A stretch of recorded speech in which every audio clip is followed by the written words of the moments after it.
ప్రెసిడెంట్గా ఎన్నికైనటువంటి వ్యక్తి తన క్యాబినెట్ని ఇప్పుడు తయారు చేసుకుంటున్నటువంటి విధానం నిజంగా కంప్లీట్ ప్రో భారత్ ఫోర్సులందరూ ఈయన క్యాబినెట్లో చేరారు. అఫ్ కోర్స్ ఇప్పటికి కూడా చైనా, జపాన్ మనకంటే చాలా ముందు ఉన్నాయి. First time Apple has crossed $1 trillion export from Bharat.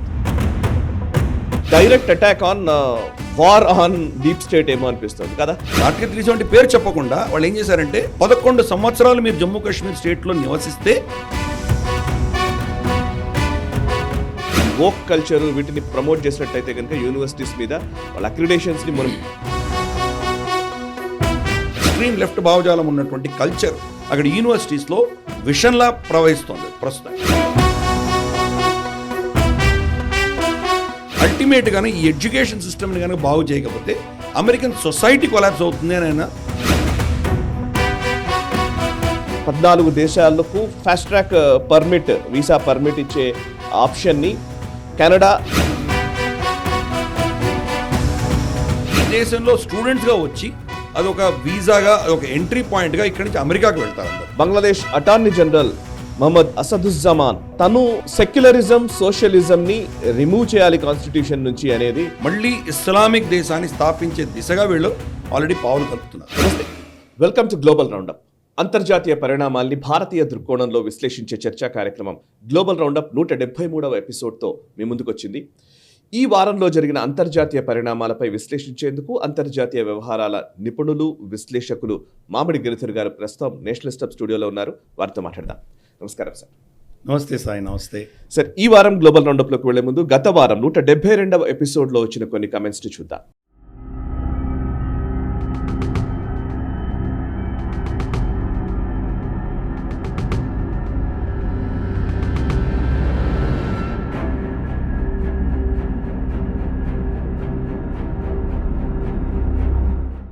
So చూసారు కదా, ఈ వారం చాలా ఇంట్రెస్టింగ్ డెవలప్మెంట్స్ ఉన్నాయి. ముఖ్యంగా యుఎస్ ప్రెసిడెంట్ ఎలెక్ట్ ఎవరైతే డొనాల్డ్ ట్రంప్ ఉన్నారో తన క్యాబినెట్ని, తన అధికార గణాన్ని, తన సహచర బృందాన్ని ఆయన నియమించుకుంటున్నారు వరుసగా. అది చాలా కీలకమైన వార్తగా కనబడుతోంది. దానికి సంబంధించిన ఒక లోతైన విశ్లేషణ నేను ఈరోజు గ్లోబల్ రౌండప్లో మనం చేయబోతున్నాం. దాంతోపాటు ఇంకా మిగతా గ్లోబల్ డెవలప్మెంట్స్ గురించి కూడా మనం డిస్కస్ చేయబోతున్నాం. అండ్ ఇంతకంటే ముందు ఫస్ట్ ఒకసారి NH ప్రైమ్ గురించి నేను చెప్తాను. NH ప్రైమ్ తొలి తెలుగు జాతీయవాద OTT ఛానల్ మీ ముందుకు వచ్చింది. NH ప్రైమ్ని సబ్స్క్రైబ్ చేసుకోవాల్సిందిగా కోరుతున్నాను. అతి త్వరలోనే ఒక యాప్ రూపంలో కూడా మేము మీ ముందుకు రాబోతున్నాం. ఇక ఈ వీడియోని ఎక్కువ మందికి రీచ్ చేసే ప్రయత్నం చేయండి. అండ్ నేషనల్ స్టబ్ సబ్స్క్రైబ్ చేసుకునే వాళ్ళు సబ్స్క్రైబ్ చేసుకోండి. అండ్ NH టీవీని కూడా సబ్స్క్రైబ్ చేసుకుని జాతీయవాద జర్నలిజాన్ని ప్రోత్సహించండి. ఇక ఇవాల్టి గ్లోబల్ రౌండప్లోకి వెళదాం. సార్ గిరిధర్ గారు, ఫస్ట్ నేను గ్లోబల్ రౌండప్లో మిగతా డెవలప్మెంట్స్లోకి వెళ్లే ముందు ఒక పాజిటివ్ న్యూస్ ఈ వారం కనబడుతోంది. పేటెంట్స్ మీరు ఇంతకుముందు గ్లోబల్ రౌండప్లో 2-3 సార్లు చెప్పారు. ఇది మనం డిస్కస్ చేస్తూ ఉన్నాం. ప్రపంచ దేశాలన్నీ కూడా ఇన్నోవేషన్ వైపు అడుగులు వేస్తూ ఉన్నాయి. వాళ్ళు సొంతగా వాళ్ళ టెక్నాలజీని అభివృద్ధి చేసుకోవడం, ఏదో విజ్ఞానపరమైనటువంటి ఆవిష్కరణలు చేస్తూ ఉంటారు. భారతదేశపు వారసత్వం, విజ్ఞాన వారసత్వం చాలా వరకు ఉన్నప్పటికీ కూడా మనం దాన్ని సద్వినియోగం చేసుకోవట్లేదు. ఇంకా అంటే గ్లోబల్ స్టాండర్డ్స్ ప్రకారం మనం ఉండాలి అనేది మీరు 2-3 సార్లు చెప్పారు. బట్ ఇప్పుడు నాకు డేటా పాయింట్స్ కొన్ని వచ్చాయి. వరల్డ్ ఇంటలెక్చువల్ ప్రాపర్టీ ఇండికేటర్స్ ప్రకారం 2024లో భారతదేశము 2024కి సంబంధించిన డేటా ఇది. సో 2023లో పేటెంట్స్కి అప్లై చేసుకున్నటువంటి వాళ్ళ సంఖ్య, అంటే భారతదేశం నుంచి గతంతో పోల్చితే సిగ్నిఫికెంట్గా ఈ గత 10 ఏళ్లలో విపరీతమైనటువంటి మార్పు వచ్చింది అని ఈ నెంబర్స్ చెప్తున్నాయి. ఆ నెంబర్స్ అన్ని మీరు డీటెయిల్గా చెప్పండి. బట్ భారతదేశంలో ఉన్నటువంటి వాళ్ళు విజ్ఞానము అంటే బేసికలీ పేటెంట్స్ అనేదే ఒక పెద్ద గిమ్మిక్ లాంటిది. ఒక నిజానికి ప్రపంచంలో మన గోమూత్రానికి వీటికే ఎక్కడో పేటెంట్స్ తీసుకున్నారని, ఎక్కడో ఒంగోలు గుత్తకు ఇంకొకరెవరో పేటెంట్ తీసుకున్నారని చదువుతూ వచ్చాం. So what is this patent all about? At the same time patents భారతదేశం ఎక్కువగా తీసుకోవడాన్ని ఎలా అర్థం చేసుకోవాలి? ఆ నంబర్స్ ఏంటి చెప్తారా? పేటెంట్స్ రెజీమ్లో చాలా ఉన్నాయి. మనకు పేటెంట్స్ ఉన్నాయి, ట్రేడ్ మార్క్స్ ఉన్నాయి. ఇటువంటివి దాంట్లో కొన్ని different types of ownership of intellectual property IP అంటారు వాటిని, ఇంటెలెక్చువల్ ప్రాపర్టీ. దానికి ఏం చేస్తారంటే ఏదో కొత్త విషయం వాళ్ళు కనుక్కున్నారంటే వాళ్ళు తప్ప దాన్ని ఎవరు కూడా కమర్షియల్గా ఎక్స్ప్లాయిట్ చేయడానికి వీల్లేదు. అది ఈ పేటెంట్ రెజిమ్ అని చెప్తుంది. ఫర్ ఇన్స్టెన్స్, నేను ఏదో ఒక క్యాన్సర్కి ఒక డ్రగ్ కనుక్కున్నాను, ఈ డ్రగ్ నేను పేటెంట్ చేసుకుంటాను అంటే నేను తప్ప ఆ డ్రగ్ని ఇంకెవరు చేయడానికి వీల్లేదు. ఓకే. దానికి ఏదో ఒక వ్యవధి ఉంటుంది, 25 సంవత్సరాలు 30 సంవత్సరాలు ఏదో వ్యవధి ఉంటుంది. అంతవరకు కూడా నేను తప్ప ఇంకెవరు దాన్ని ప్రొడ్యూస్ చేసి మార్కెట్లో అమ్మడానికి వీల్లేదు. అంతవరకు ఎవరైనా చేస్తే వాళ్ళ మీద నేను కేసులు పెడతాను, నాకు కాంపన్సేషన్ ఇవ్వమని అడుగుతాను. ఇదంతా ఎందుకు తయారు చేశారంటే నేను ఈ సోకాల్డ్ ఇన్నోవేషన్ కోసము, ఈ టెక్నాలజీ కోసము ఖర్చు పెట్టాను. నేను సైంటిస్టులు పెట్టాను, ల్యాబులు పెట్టాను, చాలా రీసెర్చ్ చేశాను. ఈ ఖర్చు నాకు వచ్చి దానివల్ల లాభం వచ్చేంత వరకు కూడా ఇది నా అధికారం, నా ప్రాపర్టీ కింద ట్రీట్ చేస్తాను. కరెక్ట్. సో అటువంటి రెజీమ్ అన్నది ఇంటలెక్చువల్ ప్రాపర్టీ. ఇంటలెక్చువల్ ప్రాపర్టీలో పేటెంట్స్ ఉన్నాయి, ట్రేడ్ మార్క్స్ ఉన్నాయి, ఇలా చాలా ఉన్నాయి. దాంట్లో ఇంకా 2-3 అంశాలు ఉన్నాయి. ఓవరాల్గా చూస్తే కనుక భారతదేశం ప్రపంచానికి మనమే ఇంటలెక్చువల్ ప్రాపర్టీ అన్నది మనం కొన్ని వేల సంవత్సరాలుగా మనమే ప్రొవైడ్ చేసాం. కాన్సెప్ట్ ఆఫ్ జీరో కావచ్చు, మ్యాథమెటిక్స్ కావచ్చు, అల్జీబ్రా కావచ్చు, అల్కెమిస్ట్రీ కావచ్చు, మెటలర్జీ కావచ్చు, జింక్ లాంటివి మనం చూసాం. ఇక్కడి నుంచి కాపీ కొట్టి ఎక్కడో తీసుకెళ్లారు. ఎన్నో అంశాల్లో మనమే ఇచ్చాం. దానికి మనకి పేటెంట్ రెజీమ్ ఏం లేదు. ఎవరు చేసినా ప్రజాబాహుళ్యం, అందరూ ఎవరైనా దాన్ని రెప్లికేట్ చేసుకోవచ్చు. లోక కళ్యాణం కోసం ఆవిష్కరణలు అవి. అంటే దాంట్లో కూడా ఒక టైప్ ఆఫ్ పేటెంట్ మనకి ఎక్కడ కనిపిస్తుందంటే అర్హుడైన వాడికి మాత్రమే ఇచ్చేవాళ్ళు. రైట్. అర్హత లేని వాడికి ఇస్తే దాని వల్ల వచ్చే ప్రమాదాలు మనం చూస్తున్నాం. కరెక్ట్. ఫర్ ఇన్స్టెన్స్ ద్రోణాచార్యుడు ఎన్నో అస్త్రాలు తన సొంత కొడుకు అశ్వత్థామకి ఇవ్వలేదు. ఎవరికి ఇచ్చాడు? తన శిష్యుడు అర్జునుడికి మాత్రమే ఇచ్చాడు. ఒకటి ఇచ్చాడు, అది మిస్యూజ్ చేశాడు. కరెక్ట్. బ్రహ్మశిలోనామాస్త్రం అశ్వత్థామ మిస్యూజ్ చేసిన విషయం మనకు తెలుసు. కాబట్టి అక్కడ కూడా దాని పేటెంట్ అందామా అంటే ఎవరికి ఇవ్వాలి, ఎవరికి ఇవ్వకూడదు అని ఒక బాధ్యత గల గురువు నిర్ణయించేవాడు. ఇక్కడ అలా కాదు. ఒక్కసారి నేను పేటెంట్ చేశానంటే దానివల్ల ప్రజలకు లాభమా నష్టంతో సంబంధం లేకుండా నా అధికారం ఇది, నా ఆస్తి, దీన్ని ఎలాగ నేను వాడుకుంటాను. అటువంటి రెజీమ్ ఒకటి మన భారతదేశం జనరల్గా మన కల్చర్లో లేదు, మనం గతంలో చేయలేదు. 2, అన్ఫార్చునేట్లీ బ్రిటిష్ ఎడ్యుకేషన్ సిస్టమ్ వచ్చిన తర్వాత, మెకాలే ఎడ్యుకేషన్ పద్ధతి మన దేశంలో వచ్చిన తర్వాత మనకు వచ్చిన దౌర్భాగ్యమైన పరిస్థితి ఏంటంటే వాళ్ళ కంపెనీలకు ఊడిగం చేయడానికి వైట్ కాలర్ క్లర్క్లను మనం తయారు చేసుకుంటున్నాం. మనం వెస్టర్న్ ప్రపంచానికి సంబంధించి ఈ సోకాల్డ్ పెద్ద పెద్ద బడా కంపెనీలు, ఎంఎన్సీలు కావచ్చు, వాటికి కూలీలను, టెక్నాలజీ కూలీలను తయారు చేసుకున్నాం. కానీ ఇన్నోవేషన్ అనేది మన దేశంలో లేదు.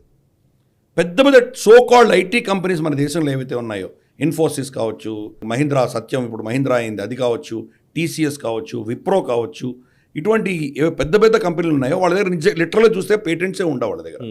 ఎందుకు? వాళ్ళు ఓన్లీ ఈ పేటెంట్స్ ఉన్నటువంటి అమెరికన్ కంపెనీస్కి కూలీలను సప్లై చేయడం మాత్రం వాళ్ళ పని. కరెక్ట్. అది మన ఇన్నోవేషన్ లేకుండా ఇంతకాలం ఉన్నాం. మనకు ఒక 10-15 సంవత్సరాలు, 10 అంటే మోదీ గారు రాకముందు ఒక 4-5 సంవత్సరాల ముందర ఉన్న పరిస్థితి ఏంటంటే అమెరికా ఒక రమారమి అంటే ఒరిజినల్ పేటెంట్స్ దాంట్లో చాలా ఉన్నాయి. స్టాటిస్టిక్స్ ఇందాక చెప్పినట్టు ఏ స్టాటిస్టిక్స్ పట్టుకుంటే మనకి స్టాటిస్టిక్స్ దాన్ని ఇంటర్ప్రిట్ చేయడం అన్నది. రమారమి వాళ్ళు 50 నుంచి 60 వేల ఒరిజినల్ పేటెంట్స్ వాళ్ళు ఫైల్ చేసేవాళ్ళు అమెరికాలో. చేస్తే జపాన్ రమారమి 25 వేల పేటెంట్స్ ఫైల్ చేసేవాడు. ఇది ఒక 15 ఏళ్ల క్రితం నేను మాట్లాడుతున్నాను. చైనా 15-16 వేల పేటెంట్స్ వాళ్ళు ఫైల్ చేశారు. భారతదేశంలో 1500 మనం ఫైల్ చేసాం. అంత పాతాళంలో ఉండిందమ్మా. ఇది మన పరిస్థితి. క్రమేపీ కొద్దిగా ఇంప్రూవ్ అయింది. కానీ మోదీ గారు వచ్చిన తర్వాత ఇన్నోవేషన్ ఇండియా అని చెప్పేసి స్కీమ్ తీసుకొచ్చి ఆయన దాన్ని ఇన్నోవేషన్ మీద ఫోకస్ పెట్టి దానికి పిఎల్ఐ స్కీములు ఇచ్చి వివిధ రంగాల్లో మనకు ఫర్ ఇన్స్టెన్స్ మనకు జెనరిక్ డ్రగ్స్ తీసుకురావడం కావచ్చు, లేదా డిఫెన్స్ ఇండస్ట్రీలో కొంత డిఆర్డిఓ నుంచి వాళ్ళు ఫండింగ్ ఇచ్చి ఇన్నోవేషన్ తీసుకురావడం కావచ్చు, ఇటువంటి ఎన్నో రంగాల్లో ఇన్నోవేషన్ ఫోకస్ పెట్టేసరికి ఈరోజు స్టోరీ కట్ చేస్తే మనకు ఈరోజు ప్రపంచంలో 6వ స్థానానికి వచ్చాం మనం. ఇది మేజర్ అచీవ్మెంట్ మనకి. ఇన్ఫ్యాక్ట్ మనం చూస్తే కనుక ఇన్నోవేషన్లో 2014లో మనం 81 ర్యాంక్లో ఉండినాం. 2023కి వచ్చేసరికి మనం 46వ స్థానానికి వచ్చాం. అంటే రమారమి హాఫ్ జర్నీ వచ్చాం మనం. అలాగే గత సంవత్సరాన్ని పోల్చుకుంటే కనుక రమారమి 150% మన పేటెంట్ల ఫైలింగ్ పెరిగింది. అంటే ఇన్నోవేషన్ ఎలా పెరుగుతోంది. అలాగే మనకు యూనికార్న్స్ పెరుగుతున్నాయి. కాబట్టి సెన్స్ ఆఫ్ ఇన్నోవేషన్, మనం కొత్తది కనుక్కోవాలి, దాన్ని మనం మన అధీనంలో ఉంచుకోవాలి అన్నటువంటి ఒక కల్చర్ భారతదేశంలో కూడా ఇప్పుడు రావడంతో వెస్ట్రన్ దేశాల్లో ఉన్నటువంటి ఈ టెక్నాలజీకి ధీటుగా మనం కూడా నిలబడగలుగుతున్నాం. అఫ్ కోర్స్ ఇప్పటికి కూడా చైనా, జపాన్ మనకంటే చాలా ముందు ఉన్నాయి. బహుశా దాంట్లో 1/4, 1/5 మన దేశంలో వస్తున్నాయి. ఇప్పుడే మొదలైంది జర్నీ మొదలైంది. 10 ఏళ్ల క్రితం మనం ఎక్కడో ఉన్నాం మనం. అటువంటిది ఆ జర్నీ అన్నది చాలా సిగ్నిఫికెంట్గా ప్రయాణిస్తున్నాము. ఈ యొక్క ఇన్నోవేషన్ ఇండియా అన్న పాలసీ ఏదైతే ఉందో అది ఈరోజు గుణం చూపిస్తుంది. అలాగే మనం చూస్తే make in India, Babbar share అని రాహుల్ గాంధీ దాన్ని క్రిటిసైజ్ చేసిన ఉదంతా మనకు తెలుసు. మేడ్ ఇన్ ఇండియా ఎక్కడుంది అని చెప్పి క్రిటిసైజ్ చేశాడు ఆయన. ఈరోజు మేడ్ ఇన్ ఇండియా ప్రోడక్ట్స్ ఎంత అద్భుతంగా ఉంటున్నాయి మనకు. లిటరల్గా చెప్పాలంటే iPhones are made in India. Correct. ఈరోజు iPhone they crossed 1 trillion exports from Bharat. Latest వచ్చిన ఇన్ఫర్మేషన్. అఫ్ కోర్స్ వాళ్ళు sector wise country wise details ఇవ్వరు వాళ్ళు, కానీ మన మినిస్ట్రీ దగ్గర డీటెయిల్స్ ఉంటాయి కదా, ఈ పలానా కంపెనీ ఇంత ఎక్స్పోర్ట్ చేసిందని. సో దాని ఆధారంగా మనకు వచ్చిన information first time Apple has crossed $1 trillion export from Bharat. So made in India కావచ్చు, ఇన్నోవేషన్ భారత్ కావచ్చు, ఇవన్నీ కూడా ఈరోజు గుణం చూపిస్తున్నాయి. అందుకని మోదీ గారి స్కీమ్స్ అనేవి ఇమ్మీడియట్గా క్రిటిసైజ్ చేసినా కానీ కూడా 10 ఏళ్లలో అద్భుతమైన రిజల్ట్స్ చూపిస్తున్నాయి. అఫ్ కోర్స్ ఇది మన ప్రయాణం చేసే పరిస్థితుల్లో ఇప్పుడిప్పుడే మొదలు పెట్టాం మనం. జర్నీ ఇంకా చాలా దూరం ఉన్నది. ఇప్పుడు నాంది పలికాం. బహుశా రాబోయే రోజుల్లో ఇంకా అద్భుతమైనటువంటి ఇన్నోవేషన్స్ తీసుకొచ్చి మనం కూడా ఒక ఇన్నోవేషన్ పవర్ హౌస్గా తయారయ్యేటువంటి అవకాశాలు ఉన్నాయి. ఆ దిశగా మనం ప్రయాణం చేస్తున్నాం. కరెక్ట్. Yes sir. ఇక నెక్స్ట్ అంశం యుఎస్కి సంబంధించిన డెవలప్మెంట్స్ సార్. ఇది నిజంగా యుఎస్లో ఏం జరుగుతుందో అసలు ఒక్కసారిగా చెప్పాలంటే tectonic shift in the US political dynamics అనిపిస్తోంది. మొన్నటిదాకా ఉన్న వాతావరణం ఇవాళ పూర్తిగా విభిన్నమైనటువంటి పరిస్థితులు కనబడుతూ ఉన్నాయి. సరే, మన దృష్టికోణంలో అఫ్కోర్స్ మనం గ్లోబల్ డెవలప్మెంట్స్ని, అంతర్జాతీయ పరిణామాలు భారతీయ దృక్కోణంలో విశ్లేషిస్తాం కాబట్టి భారతీయ దృక్కోణంలో ఆలోచిస్తే మనకెవరైతే శత్రుగణం అనుకున్నామో, మనకెవరైతే రాక్షస గణంగా మనం భావిస్తూ ఉన్నామో వాళ్ళని, ఆ రాక్షసుల్ని తుదముట్టించడానికే అక్కడే ఇంకొక ముసలం ముట్టినట్టుగా కనబడుతుంది అమెరికాలోనే. సో యుఎస్లో ట్రంప్ వచ్చిన తర్వాత ఆయన అపాయింట్మెంట్స్ చూస్తూ ఉంటే, ఆయన క్యాబినెట్ అపాయింట్మెంట్స్ చూస్తూ ఉన్నా కానీ, అండ్ ఆయన ఇస్తున్న స్టేట్మెంట్స్ చూస్తూ ఉన్నా కానీ డీప్ స్టేట్ గురించి మాట్లాడుతున్నాడు. డీప్ స్టేట్ని తుదముట్టిస్తానన్నట్టుగా ఆయన మాట్లాడుతున్న పరిస్థితులు కనబడుతున్నాయి. అండ్ జార్జ్ సోరోస్కి వ్యతిరేకంగా మాట్లాడుతూ ఉన్నారు. జార్జ్ సోరోస్కి, రైట్ వింగ్ జార్జ్ సోరోస్ ఎవరు అని అంటే ఎలాన్ మస్క్ లేచి చెయ్యి చూపిస్తూ ఉన్నాడు. So right wing George Soros అని ఎలాన్ మస్క్ తనను తాను ప్రొజెక్ట్ చేసుకోవడానికి ఏమి ఇబ్బంది పడట్లేదు. సో ఇట్లాంటి ఒక వాతావరణంలో పొలిటికల్ అపాయింట్మెంట్స్, అక్కడ యుఎస్ ప్రెసిడెంట్గా ఎన్నికైనటువంటి వ్యక్తి తన క్యాబినెట్ని ఇప్పుడు తయారు చేసుకుంటున్నటువంటి విధానం ఎలా అనిపిస్తోంది? ఫస్ట్ చెప్పిన తర్వాత ఎవరెవరి గురించి మనం మాట్లాడదాం డీటెయిల్. ఫస్ట్ కామెంట్ దీని గురించి చెప్తే కనుక నిజంగా కంప్లీట్ ప్రో భారత్ ఫోర్సులందరూ ఈయన క్యాబినెట్లో చేరారు. కరెక్ట్. ఇది ఫస్ట్ స్టేట్మెంట్ ఇవ్వాలి. 2, న్యూట్రల్గా ఉన్నో లేదా భారతదేశానికి వ్యతిరేకంగానో ఉన్నటువంటి వాళ్ళు ఒకరు కూడా లేరు. కరెక్ట్. ఈ 2 డిఫరెంట్ స్టేట్మెంట్స్. రిపబ్లికన్స్లో కూడా మనకు వ్యతిరేకించే వాళ్ళు కొంతమంది ఉండొచ్చు, కానీ ఈ 2 కూడా మనకు చాలా విడ్డూరంగా ఉంది. ఇంకొకటి, మొట్టమొదటి హిందూ మహిళ ఈరోజు ఆయన క్యాబినెట్లో చేరింది. కరెక్ట్. భారత మూలాలు నిలిచి వెళ్ళినటువంటి వాళ్ళు గతంలో ఇటువంటి పొజిషన్స్ ఉన్నవాళ్ళు చాలా మంది ఉన్నారు, ఇంక్లూడింగ్ కమలా హ్యారిస్, ఆవిడ వైస్ ప్రెసిడెంట్. కానీ వాళ్ళు హిందువులుగా వాళ్ళు అక్కడ జీవించట్లేదు, క్రిస్టియన్స్గా కన్వర్ట్ అయిపోయారు. మేము బాబీ జెండర్ లాంటి వాళ్ళైతే కనుక వాళ్ళ భారతదేశం నుంచి వచ్చినటువంటి ఏ ధర్మం నుంచి వచ్చారో దాన్ని కంప్లీట్గా తిరస్కరించి దానికి వ్యతిరేకంగా పనిచేసి మేము ట్రూ అమెరికన్స్ అని వాళ్ళకి చెప్పుకున్నారు. దానికి భిన్నంగా భగవద్గీత మీద ప్రమాణ స్వీకారం చేసినటువంటి స్త్రీ ఎవరైనా ఉన్నారంటే అక్కడ తులసి గబార్డ్. ఆవిడ మళ్ళీ భారత మూలాల నుంచి వచ్చిన స్త్రీ కాదు. కరెక్ట్. ఇది చాలా పెక్యులర్. ఇది ఆవిడ డెమోక్రాటిక్ పార్టీలో ఉండింది. 2020లో ప్రెసిడెన్షియల్ బిడ్ కూడా ఆవిడ ప్రెసిడెన్షియల్ నామినేషన్కి ట్రై చేసింది. ఆవిడ ఏదైతే డిబేట్ చేసిందో ఆ డిబేట్ ఆధారంగానే కమలా హ్యారిస్ ఓడిపోయింది 2020లో. కమలా హ్యారిస్ని కంప్లీట్గా తులసి గబార్డ్ ఎక్స్పోజ్ చేసి ఆవిడ ఫస్ట్ డెమోక్రాటిక్ పార్టీ నుంచి బయటకు వచ్చి ఇండిపెండెంట్గా ఉండి ఫైనల్గా రిపబ్లికన్ పార్టీలో చేరింది. అంటే ఒక హిందూ మహిళ అక్కడ ఆ దేశంలో ఒక మంత్రిగా రావడం అనేది ఇది ఇంకొక చాలా ఇంపార్టెంట్ పాయింట్. మూడవది, ఇమ్మీడియట్గా మనం చూస్తే కనుక ఈ appointments, of course individual appointments చూద్దాం. ఈయన అపాయింట్మెంట్స్ వల్ల ఎవరెవరు నష్టపోతున్నారో వాళ్ళందరూ ఆల్రెడీ డీప్ స్టేట్ రియాక్షన్ మొదలుపెట్టాయి. ఇంకా ఆ ప్రభుత్వం టేక్ ఓవర్ అవ్వలేదు, ఆల్రెడీ రియాక్షన్స్ మొదలైనాయి. వీళ్ళని టార్గెట్ చేస్తున్నారు. సరే, ఎవరెవరిని టార్గెట్ చేస్తున్నారు వెళ్దాం మనం. ఇమ్మీడియట్గా ఎకో సిస్టమ్ అంతా కూడాను ఒక తేనెటీగలా కదిలింది. ఇమ్మీడియట్గా వాళ్ళు వీళ్ళని అటాక్ చేయడం మొదలుపెట్టారు. మరి ఈ లాబింగ్ ఎంతవరకు వెళ్తుంది? ఈవెన్ రిపబ్లికన్స్ కూడా వీళ్ళు లాబింగ్ చేసి కొనుక్కొని ఈ మంత్రులందరూ కూడా సెనెట్లో వీళ్ళని అప్రూవ్ చేయాలి. సెనెట్ హియరింగ్స్ ఉంటాయి, దాంట్లో అప్రూవల్ అవుతాయి, కానీ వీళ్ళు యాక్చువల్గా వీళ్ళ అపాయింట్మెంట్ అవ్వదు. మరి సెనెట్లో రిపబ్లికన్స్ కూడా వీళ్ళకి వ్యతిరేకంగా ఓటేస్తారా, ఏమవుతుంది, ఇవన్నీ చూడాలి. ఇంకొక ముఖ్య పరిణామం ఏంటంటే అఫీషియల్గా ఈరోజు హౌస్, కాంగ్రెస్ ఏదైతే ఉన్నదో, యుఎస్ హౌస్ ఏదైతే ఉందో, హౌస్ ఆఫ్ రిప్రజెంటేటివ్స్, అది ఇప్పుడు రిపబ్లికన్ మెజారిటీ వచ్చేసింది వాడికి. 2018 సీట్లు వస్తే కనుక అది మెజారిటీ. 2018 వచ్చేవాడికి.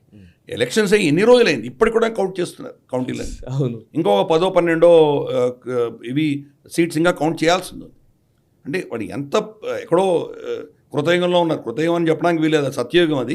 కానీ డైనోసార్ సెకండ్లో ఉన్నారు వీళ్ళు, లిటరల్గా చెప్పాలంటే. ఎప్పుడో పాత పద్ధతిలో ఇంకా ఎలక్షన్స్ నడుస్తున్నాయి వీళ్ళు. సో ఈ పద్ధతిలో ఈ పంతాలో మనం చూస్తే కనుక senate, house, presidency, governors, majority governors అన్నీ కూడా ట్రంప్ చేతిలో ఉన్నాయి. ఇది అమెరికన్ చరిత్రలో, రీసెంట్ చరిత్రలో ఇది చాలా కాలం అయింది ఇలా జరగలేదు. మోస్ట్ పవర్ఫుల్ ప్రెసిడెంట్గా వచ్చారు ఆయన. కాబట్టి ప్లస్ ఆయన పిక్ చేసిన క్యాండిడేట్స్ అందరూ కూడాను చాలా టఫ్, ఎక్స్ట్రీమ్ భావజాలం ఉన్నటువంటి వ్యక్తులు. ప్లస్ గతంలో అపాయింట్ చేసినటువంటి వ్యక్తులు ఆయనకు విరుద్ధంగా మాట్లాడినటువంటి వాళ్ళందరినీ కూడా ఈసారి దూరం పెట్టారు. ఫర్ ఇన్స్టెన్స్ నిక్కీ హేలీని దగ్గర కూడా రానివ్వలేదు. నిక్కీ హేలీ ఆవిడ ఎలక్షన్లో ఓడిపోతోందని తెలిసినా కానీ క్యాంపెయిన్ కంటిన్యూ చేసింది ఆవిడ. అంటే ఎప్పుడో ట్రంప్ అరెస్ట్ అవుతాయని కనుక నేనే రిపబ్లికన్ క్యాండిడేట్గా ఉంటానని ఆవిడ ప్రయత్నం చేసింది. ఆవిడని దూరం పెట్టాడు. అలాగే మనం చూస్తే కనుక మైక్ పాంపేయో సెక్రటరీ ఆఫ్ స్టేట్గా ఉండేవాడు. చైనా హాక్, ఇన్ఫాక్ట్ చైనా అతనికి వ్యతిరేకంగా శాంక్షన్స్ కూడా వేసింది. కానీ బైడెన్ హయాంలో ఈవెన్ మైక్ పాంపేయో కూడా డొనాల్డ్ ట్రంప్ని క్రిటిసైజ్ చేశాడు. అందుకని అతను కూడా దూరం పెట్టేశాడు అతను. సో ఇటువంటి వాళ్ళందరూ దూరం పెట్టడం అనేది మనం చూసాం. డెమోక్రాట్స్ చాలా యంగ్స్టర్స్ అంటే వీళ్ళందరూ. కరెక్ట్, యంగ్స్టర్స్ చాలా యంగ్స్టర్ పోర్ట్ఫోలియో చాలా ఎక్కువ ఉంది. ఫస్ట్ టైమర్స్ చాలా మంది ఉన్నారు. ఇటువంటి వాళ్ళు చాలా మంది ఉన్నారు. తర్వాత దీంట్లో ఏంటంటే మనకు చూస్తే first Latino secretary of state, first Hindu minister, ఇలాగే అన్ని దాంట్లో కూడా ఆల్మోస్ట్ లిటరల్గా గ్లాస్ సీలింగ్ బ్రేక్ చేస్తూ ఆయన ఇచ్చారు. కాబట్టి ఓవరాల్ చూస్తే కనుక మనకు భారతదేశ పర్స్పెక్టివ్లో చూస్తే కనుక ఇది మనం ఎక్స్పెక్ట్ చేసిన దానికంటే కూడా అద్భుతంగా వచ్చినటువంటి నామినేషన్స్ కింద మనం భావించాలి. ఆఫ్ కోర్స్ అక్కడ లోపల ఎకో సిస్టమ్ వాళ్ళకు బర్నాల్ మూమెంట్స్ వచ్చేసే మనం ఏం చేయలేదు దాన్ని. అవును, యాక్చువల్లీ నాకు అనిపిస్తుంది ఇదంతా నేచర్ డిసైడ్ చేసిందేమో. ఇక్కడ మనమే డీప్ స్టేట్ గురించి మాట్లాడడం కానీ, మనం చాలా సంవత్సరాల నుంచి 2-3 సంవత్సరాల నుంచి ఖచ్చితంగా మనం డీప్ స్టేట్ గురించి మాట్లాడుతూనే ఉన్నాం. అండ్ యూఎస్లో George Soros and is eco system గురించి మాట్లాడుతూనే ఉన్నాం. అదొక పెద్ద థ్రెట్ భారతదేశానికి. భారతదేశంలో రెజీమ్ చేంజ్ చేయడానికి డీప్ స్టేట్ ఎట్లాంటి ప్రయత్నాలు చేస్తుంది అనే చర్చ మొన్నటి వరకు జరిగింది. ఇవాళ డీప్ స్టేట్ కూసాలే కదిలిపోయే పరిస్థితికి అదే దేశంలో వాతావరణం ఏర్పడుతుంది అని అంటే, అఫ్కోర్స్ అది ఎంత సక్సెస్ అవుతుంది ఏమవుతుందో తెలియదు కానీ, బట్ కాగల కార్యం గంధర్వులే తీరుస్తారనే ఏదో మహాభారతంలో ఉన్నట్టుగా నిజంగా చాలా అద్భుతంగా అనిపిస్తుంది. సో ఒకసారి ఇప్పుడు ఎవరెవరు అపాయింటీస్ గురించి, ఎవరెవరు ఏ పోస్ట్ కి నియామకం అయ్యారు అండ్ వాళ్ళ బాధ్యతలు ఏంటి చెప్తారా? అండ్ డోజ్ గురించి మనం స్పెసిఫిక్ గా డిస్కస్ చేయాల్సిందేమో సార్, చెప్పండి. కరెక్ట్. ఫస్ట్ మనం చూస్తే కనుక secretary of state Marco Rubio, ఈయన ఫస్ట్ లెటినో, ఓకే, అక్కడి నుంచి వచ్చినటువంటి మూలాల నుంచి వచ్చినటువంటి వ్యక్తి. ఆయన సెక్రటరీ ఆఫ్ స్టేట్గా అపాయింట్ అవుతున్నాడు. ఓకే. అండ్ ఇంకొక రికార్డ్ ఏంటంటే ఈయన అపాయింట్ అవ్వక ముందరే చైనా ఈయనని బ్యాన్ చేసింది. ఓకే, అంటే అది ఒక బ్యాడ్జ్ ఆఫ్ ఆనర్ కింద మనం యాక్సెప్ట్ చేయాలి లిటరల్గా. అంతే కదా. చైనాని అంత తీవ్రంగా వ్యతిరేకించేటువంటి వ్యక్తి ఈరోజు సెక్రటరీ ఆఫ్ స్టేట్గా ఆయన రాబోతున్నారు. ఇంకొక ఆయనకు బ్యాడ్జ్ ఆఫ్ ఆనర్ అంటే భారతదేశం మిత్రుడు ఆయన. ఓకే, భారతదేశానికి మంచి మైత్రి ఉండి ఇండియా కాకస్లో ఉన్నటువంటి వ్యక్తి, భారతదేశాన్ని ఫుల్గా సపోర్ట్ చేసినటువంటి వ్యక్తి. కాబట్టి అటువంటి వ్యక్తి ఈరోజు మోస్ట్ పవర్ఫుల్ పొజిషన్లో ఈరోజు ఆయన రాబోతున్నారు. ఇది మోస్ట్ ఇంపార్టెంట్ నేను చూడగా ఇది. అంటే రాబోయే రోజుల్లో మనకు కంప్లీట్గా anti China, that includes anti Pakistan policies ఉండబోతున్నాయి మనకి. Very nice. సరే, అఫ్ కోర్స్ మనకు కొంత కమర్షియల్లీ మనకు వ్యతిరేకంగా అడ్మినిస్ట్రేషన్ చేయొచ్చు, మన మీద కొన్ని టారిఫ్లు వేయడము, H1B వీసాలని చేయడం, ఇది ఎక్స్పెక్ట్ చేయొచ్చు.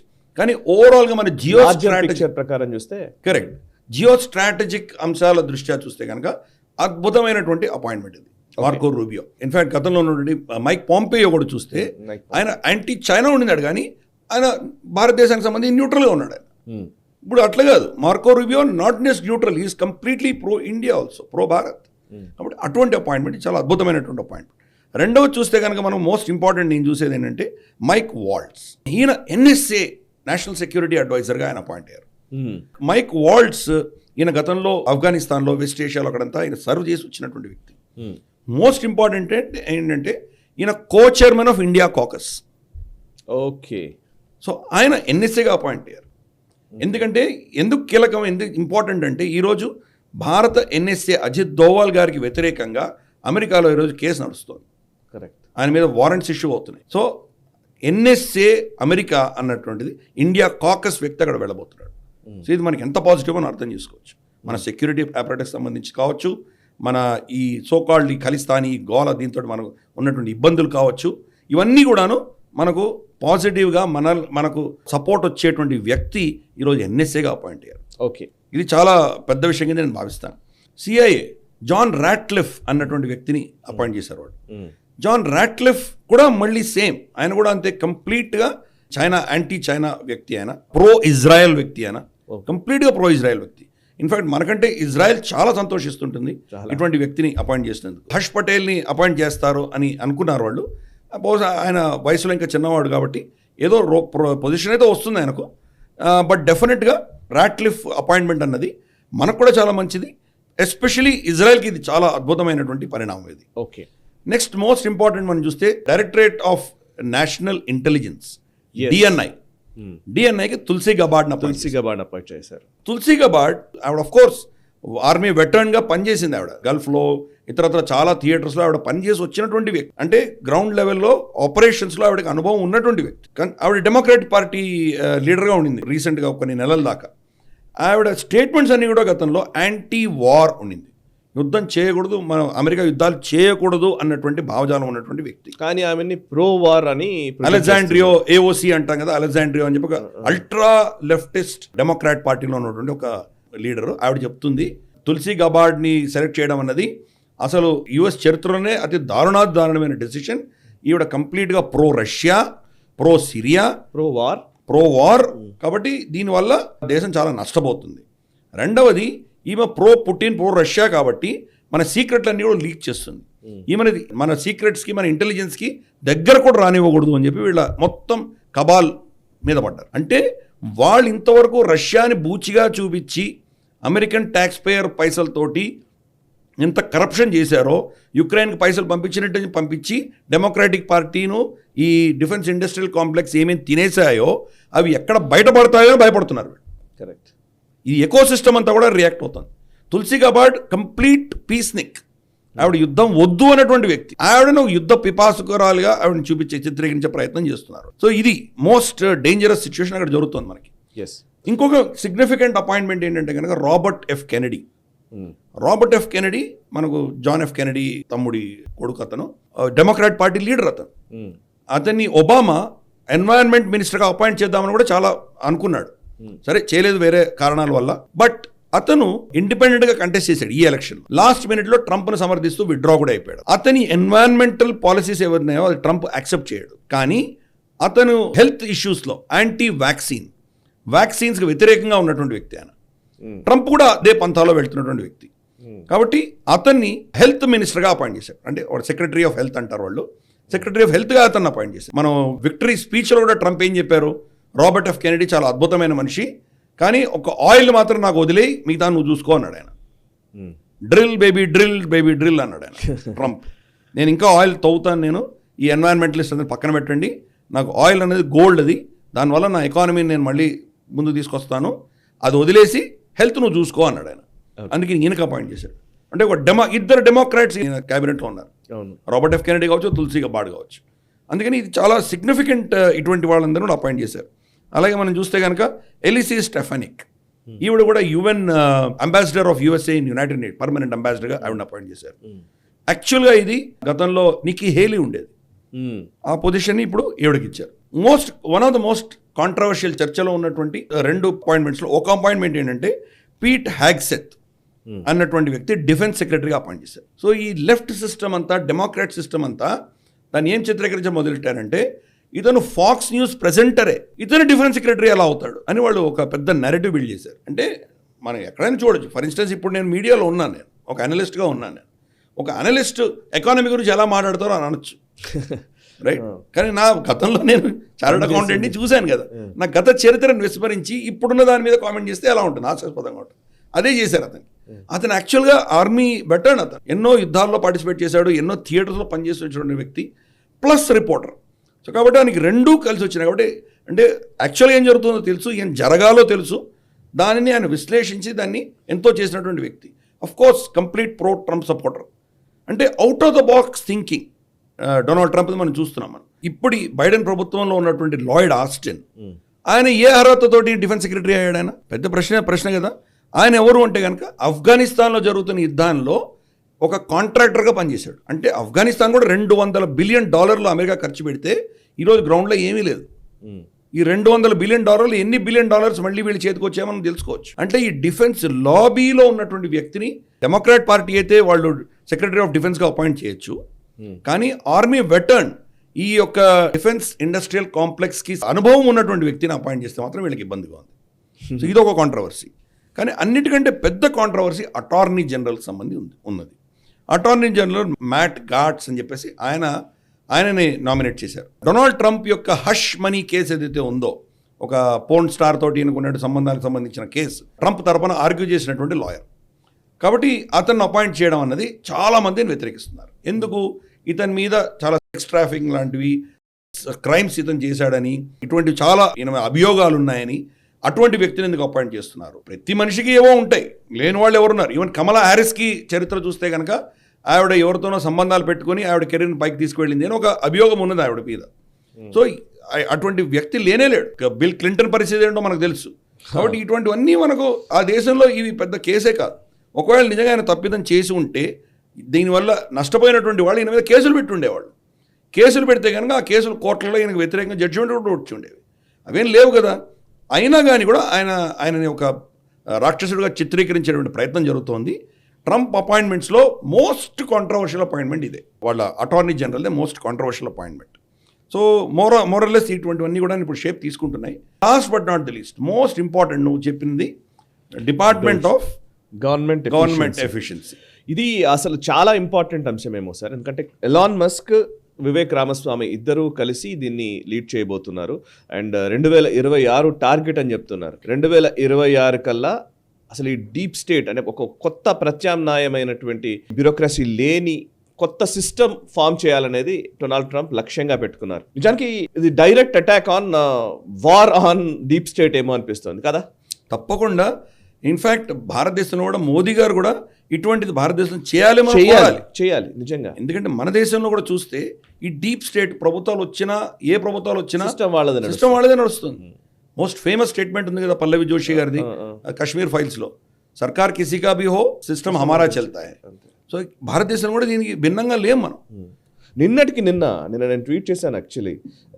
నిన్న అదేంటి సాహిత్య అకాడమీకి సంబంధించి ఒక కార్యక్రమం నిర్వహిస్తూ ఉంటే అందులో దేవ్దత్ పట్నాయక్ని లేకపోతే లెఫ్ట్ కబాల్కి సంబంధించిన వాళ్ళందరితోటి ఇండియా మైథాలజీ గురించి వాళ్ళతో చర్చా కార్యక్రమం సాహిత్య అకాడమీ నిర్వహిస్తోంది. Correct, absolutely right. టెఫాలి వైద్య వీళ్ళందరూ అబ్జెక్ట్ చేసి కొంచెం పెద్దగా ట్విట్టర్లో వీటిల్లో దుమారం రేగిన తర్వాత దాన్ని పోస్ట్పోన్ చేశారు, దాన్ని క్యాన్సిల్ చేసుకున్నామని చెప్పారు.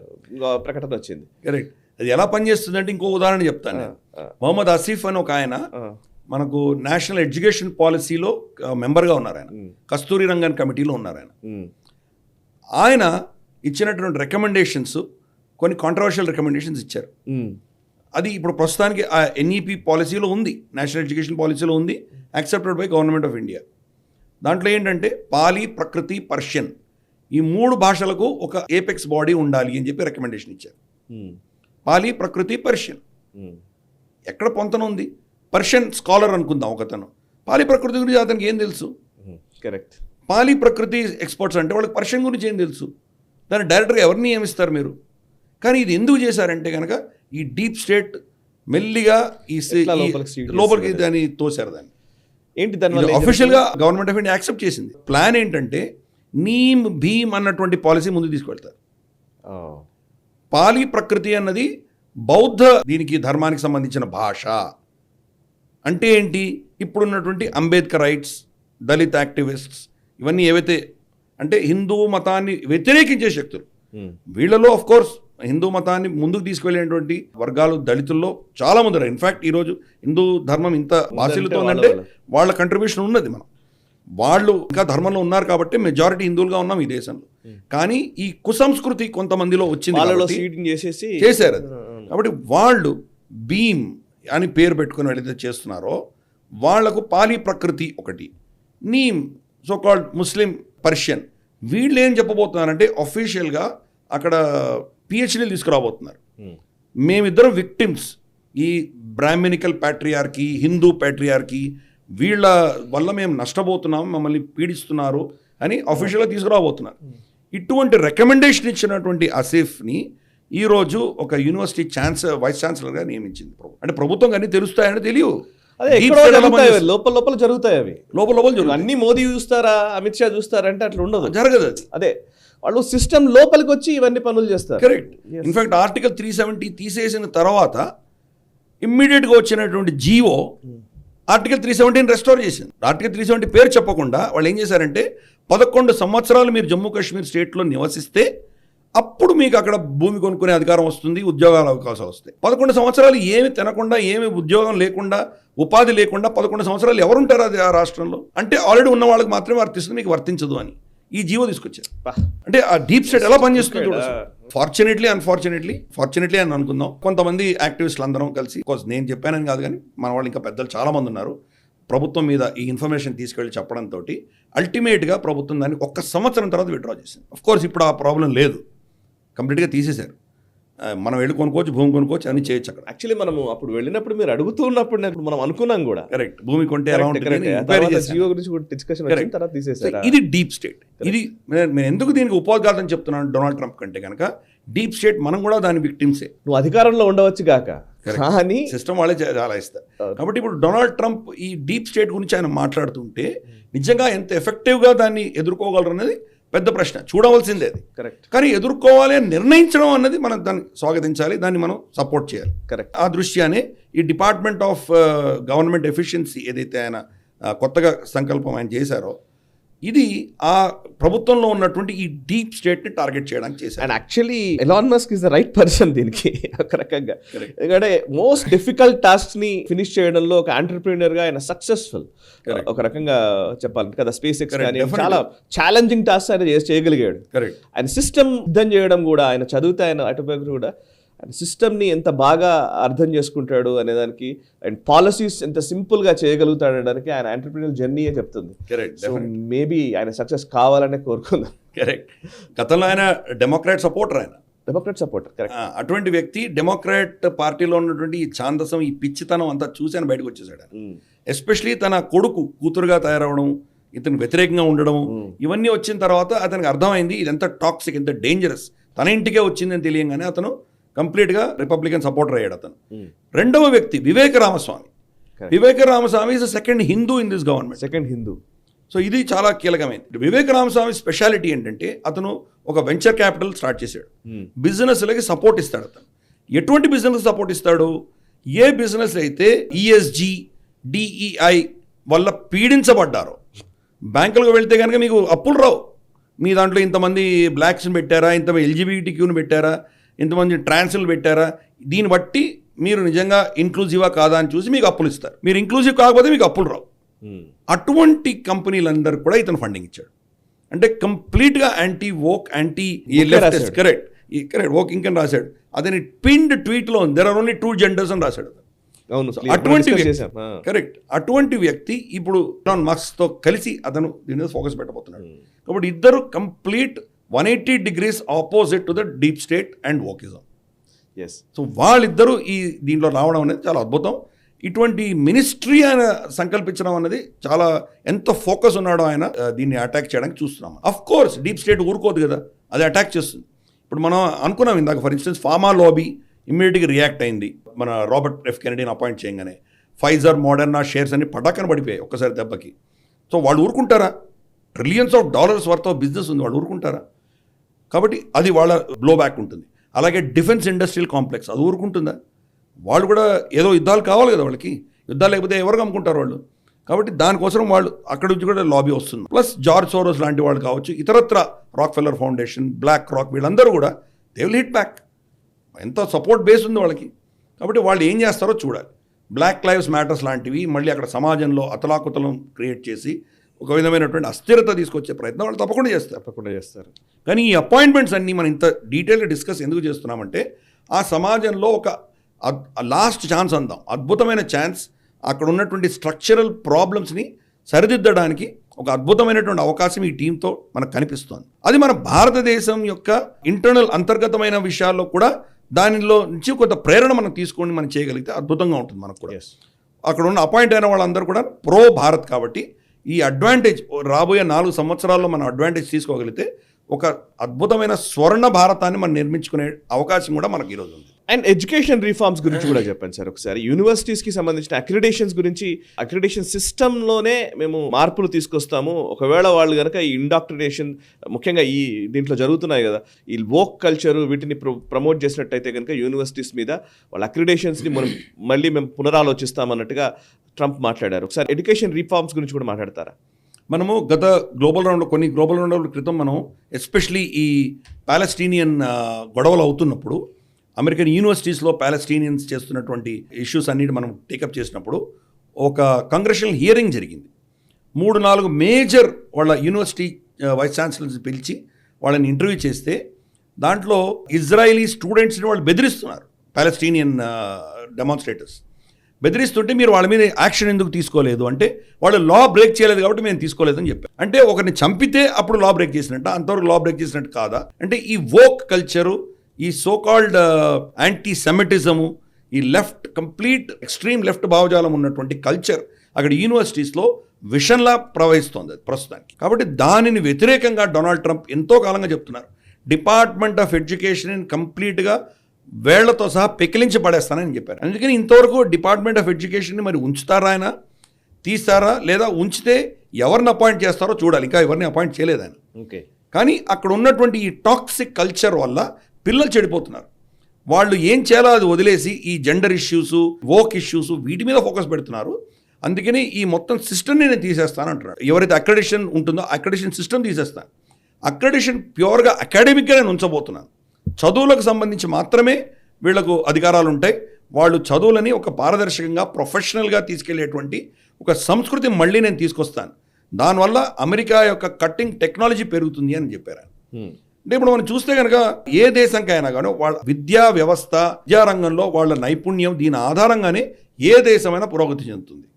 ఎక్కడ విద్య లేదో ఆ దేశాలు ఎలా ఉన్నాయో మనం చూసాం. మనం విద్య అన్నది, విద్య వైద్యం ఈ రెండు కూడాను ఏ దేశానికైనా పునాదులు. దాని మీద ఆయన ఫోకస్ పెడుతున్నారు. కాబట్టి ఆ విద్యారంగాన్ని ప్రక్షాళన చేయవలసిన బాధ్యత ఆయనకున్నది అని ఆయన చేస్తున్నారు. మనకు కూడా మన దేశంలో చూస్తే జేఎన్యూ లాంటి భయంకరమైనటువంటి చర్యలు జరుగుతున్నటువంటి యూనివర్సిటీస్లో మనం చూస్తున్నాం. హైదరాబాద్ సెంట్రల్ యూనివర్సిటీలో కావచ్చు, జాదవ్పూర్ యూనివర్సిటీ కావచ్చు, ఎన్నో యూనివర్సిటీస్లో విషం అన్నది ఇక్కడ కూడా వాళ్ళు నింపుతున్నారు వాళ్ళు. కాబట్టి బహుశా అక్కడ ట్రంప్ తీసుకునేటువంటి నిర్ణయాల వల్ల దాని ఇంపాక్ట్ మన దేశంలో కూడా మనం చూడబోతాం. సరే, కొంత వీళ్ళు ఏం చేసినా కానీ కూడా అల్టిమేట్గానే ఈ ఎడ్యుకేషన్ సిస్టమ్ని కనుక బాగు చేయకపోతే అమెరికన్ సొసైటీ కొలాప్స్ అవుతుంది అని ఆయన నిర్ణయించుకొని, ఆయన తెలుసుకుని దాని మీద ఆయన సీరియస్ ఫోకస్ పెట్టారు. నెక్స్ట్ అంశం సార్, కెనడాకు సంబంధించిన విషయాల్లోకి వెళదాం. యుఎస్ఏ నిజంగా టాక్సిక్ గా మారుతోంది, అక్కడ చాలా దారుణమైన పరిస్థితి ఉంది అనేది మనం గ్లోబల్ రౌండప్లో 3 ఏళ్లుగా మాట్లాడుతున్నవే. అండ్ కెనడాలో కూడా అట్లాంటి పరిస్థితులు ఉన్నాయి. ఈ 5 ఐస్ని నిర్దేశిస్తున్నటువంటి డీప్ స్టేటు, వీటి గురించి ఆల్రెడీ యుఎస్ ప్రెసిడెంట్గా ఎన్నికైనటువంటి ట్రంప్ తన బాధ్యతగా తీసుకొని పనిచేస్తూ ఉన్నాడు. సో ఇప్పుడు కెనడాకు వద్దాం ఒకసారి. కెనడాకు సంబంధించిన వార్తల్లో ఈ వారం ఒక డెవలప్మెంట్ ఏంటంటే 14 దేశాలు, ఏవైతే 14 దేశాలకు fast track permit, visa permit ఇచ్చే ఆప్షన్ని కెనడా తీసివేస్తూ నిర్ణయం తీసుకుంది. అందులో భారతదేశం కూడా ఉంది. China, Brazil, Colombia, Costa Rica, Morocco, Pakistan, Peru, Vietnam, Philippines, ఈ దేశాలు. వీటికి సంబంధించిన ఫాస్ట్ ట్రాక్ పర్మిట్ అంటే ఏంటి, దీన్ని తొలగించడాన్ని ఎలా అర్థం చేసుకోవాలి, అండ్ ఫారిన్ స్టూడెంట్స్, ముఖ్యంగా మన దేశం నుంచి ఎక్కువ మంది కెనడాలో ఇలా చదువుకునే వాళ్ళు చాలామంది ఉన్నారు. సో ఆ నంబర్స్ కూడా తగ్గినట్టుగా కనబడుతోంది ఇప్పుడు ఈసారి. సో ఇది కేవలం వాళ్ళ ప్రాసెస్లో భాగమా, లేకపోతే భారత్ పైన ఉన్న వ్యతిరేకతతోటి ఇదంతా జరుగుతోందా? అంటే ఇది 14 దేశాలు ఉన్నాయి కాబట్టి డైరెక్ట్గా భారత్ మాత్రమే టార్గెట్ చేసినట్టు మనం అనుకోలేము. కరెక్ట్. రెండవది ఏంటంటే ఈ మూవ్ మరి ఆ దేశంలో ఎటువంటి బ్లోబ్యాక్ ఉంటుందో అది కూడా చూడాలి మనం. ఆ దేశంలో ఎంత వ్యతిరేకత వస్తుందో అది మనం చెప్పలేము. ఎందుకంటే యూనివర్సిటీస్ అన్నీ కూడా అది ఒక పెద్ద ఇండస్ట్రీ వాళ్ళది. ఈ దేశాల నుంచి వచ్చే పిల్లలు ఎవరైతే ఉంటారో వాళ్ళు కట్టే ఫీజు వల్ల వాళ్ళ ఎడ్యుకేషన్ ఎకానమీ చాలా పెద్ద, అంటే ఒక ఎకానమీగా ఎదిగింది అది. ఇప్పుడు ఈయన దీని మీద క్యాప్ పెట్టి 4,37,000 మంది మాత్రమే విద్యార్థులను మేము తీసుకుంటామని చెప్పడము, దాంట్లో ఈ 14 దేశాల నుంచి మ్యాక్సిమం స్టూడెంట్స్ వచ్చేటువంటి దేశాలని ఆయన కట్ చేయడము, దీనివల్ల ఆ యూనివర్సిటీస్ ఎలా రియాక్ట్ అవుతామో మనకు తెలియదు. 2, అక్కడ ఒక విధమైన క్రైసిస్ ఈరోజు కెనడాలో ఉన్నది. ఈ విద్యార్థులు ఎవరైతే వస్తున్నారో వాళ్ళు అక్కడ లోకల్ ఉద్యోగాలు టేక్ ఓవర్ చేసేస్తున్నారు. ఎందుకంటే అక్కడ $1,000 ఎవరైనా పనిచేస్తే కానీ వీళ్ళు $300-400 కూడా పనిచేయడానికి సిద్ధంగా ఉన్నారు. కాబట్టి ఆ ఉద్యోగాల మీద ఒక ప్రెషర్ ఉంది ఆ దేశంలో. మూడవది ఇంతమంది విద్యార్థులు రావడంతో హౌసింగ్ క్రైసిస్ వచ్చింది. కెనడాలో ఉన్నటువంటి హౌసింగ్ రెంటల్ ప్రైసెస్ విపరీతంగా పెరిగిపోయినాయి. జస్టిన్ ట్రూడో 10 ఏళ్లుగా దాన్ని ఏమీ చేయలేకపోతున్నాడు. 10 ఏళ్ల పరిపాలనలో ఆ హౌసింగ్ రెంట్స్ని, హౌసింగ్ కాస్ట్ని తగ్గించలేనటువంటి పరిస్థితిలో ఉన్నాడు ఈరోజు అతను. ఇంకొకటి ప్రెషర్ ఏముందంటే, ఈ దేశంలో స్టూడెంట్స్గా వచ్చి అదొక వీసాగా, ఒక ఎంట్రీ పాయింట్గా ఇక్కడి నుంచి అమెరికాకి వెళ్తారు అందరు. అమెరికాలో డైరెక్ట్గా వెళ్ళడం కష్టం కాబట్టి కెనడాలో చదువుకొని కెనడా ఆధారంగా అమెరికాకు వెళ్ళేటువంటి ప్రయత్నం వీళ్ళందరూ చేస్తున్నారు. అమెరికా నుంచి ఒత్తిడి వస్తుంది. ఎస్పెషల్లీ డొనాల్డ్ ట్రంప్ గెలిచిన తర్వాత జస్టిన్ ట్రూడోకి అర్థమైపోయింది. ఈ నిర్ణయం ఎప్పుడు తీసుకున్నారంటే డొనాల్డ్ ట్రంప్ గెలిచిన తర్వాత తీసుకున్నాడు. మరి అదే ముందర తీసుకుని ఉండొచ్చు కదా. కరెక్ట్. దాని యొక్క ఇమ్మీడియట్ రిపర్కషన్ అనేది డొనాల్డ్ ట్రంప్ వస్తే కెనడాకు రాబోయే ఇబ్బందులు దృష్ట్యా ఈ నిర్ణయం తీసుకోవడం జరిగింది. ఈ 14 దేశాలు కూడా చూస్తే కనుక నిజంగా ఓకే, చైనా కావచ్చు, భారతదేశం కావచ్చు, Brazil, Colombia, Costa Rica, Morocco, Pakistan, Peru, Vietnam, Philippines, ఇక్కడ పెద్ద ఎడ్యుకేషన్ ఉన్నటువంటి దేశాలు భారతదేశం, చైనా మినహాయిస్తే ఎవరి దగ్గర లేవు. భారతదేశం నుంచి కూడా మ్యాక్సిమం కెనడాలో చదువుకోవడానికి ఎవరు వెళ్తున్నారు? పంజాబ్, హర్యానా నుంచి వెళ్తున్నారు. ఎందుకు? అక్కడ ఉద్యోగాల కోసం వెళ్తున్నారు. అక్కడి నుంచి కంప్లీట్గా కెనడాలో సెటిల్ అవ్వడానికి వెళ్తున్నారు. కంప్లీట్ ఒక మినీ పంజాబ్ అనొచ్చు కెనడా. కాబట్టి అక్కడ ఒక పైప్ లైన్ ఉంది కూడా అక్కడికి వెళ్తున్నారు. కానీ మనకు దక్షిణాదిన ఆంధ్ర, తెలంగాణ, కర్ణాటక, తమిళనాడు విద్యార్థులు ఎక్కడికి వెళ్తారు? అమెరికాకి వెళ్తారు, ఆస్ట్రేలియాకి వెళ్తారు, కెనడా కూడా వెళ్తారు, కానీ చాలా తక్కువ వెళ్తారు మన వాళ్ళు కంపారిటివ్లీ, ఇవన్నీ కంపేర్ చేస్తే. కరెక్ట్. కాబట్టి ఈ యొక్క డెమోగ్రఫీలో నిజంగా చదువు తక్కువ స్థాయి గ్రేడ్ ఉన్నటువంటి దేశాల నుంచి అక్కడికి వెళ్తున్నారు. క్వాలిటీ లేదు అయినా వెళ్తున్నారు అక్కడికి. ఎందుకు? అక్కడి నుంచి అమెరికాకి ఇమిగ్రేషన్ కోసం వెళ్తున్నారు. చైనా నుంచి ఎందుకు వెళ్తున్నారు అక్కడికి? చైనా నుంచి మళ్ళీ అమెరికాకి వెళ్ళడానికి వీళ్ళు ప్రయత్నాలు చేస్తున్నారు. ఇవన్నీ కూడా ఏంటంటే జస్టిన్ ట్రూడో మీద ఫైనల్గా ప్రెషర్ రావడంతో ఈ నిర్ణయం తీసుకోవడం జరిగింది. దీనివల్ల ఆఫ్ కోర్స్ మన దేశం నుంచి వెళ్ళేటువంటి వాళ్ళకు ఇబ్బందులు వస్తాయి. జయశంకర్ గారు ఆల్రెడీ మన రీసెంట్గా ఒక వారం 10 రోజుల క్రితం ఆస్ట్రేలియాకి వెళ్ళొచ్చారు. ఈరోజు ఐ థింక్ మన గ్లోబల్ రౌండప్లో అది కూడా చర్చిస్తాం మనం, ఆయన ఏం మాట్లాడారు అక్కడ. కానీ ఆస్ట్రేలియా పర్యటనలో ఆయన చేసిన ముఖ్యమైన విషయం ఏంటంటే, కెనడాలో ఇరుక్కుపోయినటువంటి మన పిల్లల్ని ఆస్ట్రేలియాకి షిఫ్ట్ చేసేటువంటి ప్రయత్నం చేస్తున్నారు. ఎందుకంటే జస్టిన్ ట్రూడోతో మనకు ఉన్నటువంటి ఏదైతే వివాదం నడుస్తోందో దీని దృష్ట్యా మన పిల్లలు సఫర్ అవ్వకూడదు అని చెప్పేసి ప్రత్యామ్నాయం కోసం ఆయన ఆస్ట్రేలియాకి వెళ్ళొచ్చారు. ఆస్ట్రేలియన్ యూనివర్సిటీస్ వీళ్ళని అబ్జర్వ్ చేస్తారు. అలాగే రాబోయే రోజుల్లో కెనడాకు వెళ్ళాలి అనుకున్నటువంటి విద్యార్థులు బహుశా ఆస్ట్రేలియాకి వెళ్ళేటువంటి అవకాశం మనకు ఓపెన్ అప్ అవుతుంది. ఇటువంటి పరిస్థితులు ఉన్నాయి. ఇది మేజర్ ఆయన తీసుకున్న నిర్ణయం. చూద్దాం రాబోయే రోజులు ఆ యూనివర్సిటీస్ ఎలా రియాక్ట్ అవుతాయో మనం చూద్దాం. నెక్స్ట్ అంశం సార్, పన్ను, గుర్పట్వంత్ సింగ్ పన్ను, పదే బెదిరింపులకు పాల్పడే పన్ను ఇప్పుడు అయోధ్య రామ మందిరాన్ని పేల్చేస్తామని ఒక బెదిరింపు వ్యాఖ్య చేశారు. దీంతో అక్కడ అయోధ్యలో కూడా కొంత సెక్యూరిటీని టైటన్ చేసినట్టుగా తెలుస్తోంది. మరొకవైపు కెనడాలోని బ్రాంప్టన్ టెంపుల్ త్రివేణి మందిరానికి సంబంధించి అక్కడ కూడా థ్రెట్స్ కొనసాగుతూ ఉన్నాయి. విచిత్రం ఏంటంటే అక్కడ పోలీసులు మేము దీన్ని పరిరక్షించలేము అన్నట్టుగా మాట్లాడుతున్న పరిస్థితి. అండ్ అంతేకాదు వాళ్ళు డబ్బులు ఎక్స్పెక్ట్ చేస్తూ ఉన్నారు. ఇదేంటో అసలు నాకు కూడా విచిత్రంగానే అనిపించింది సార్.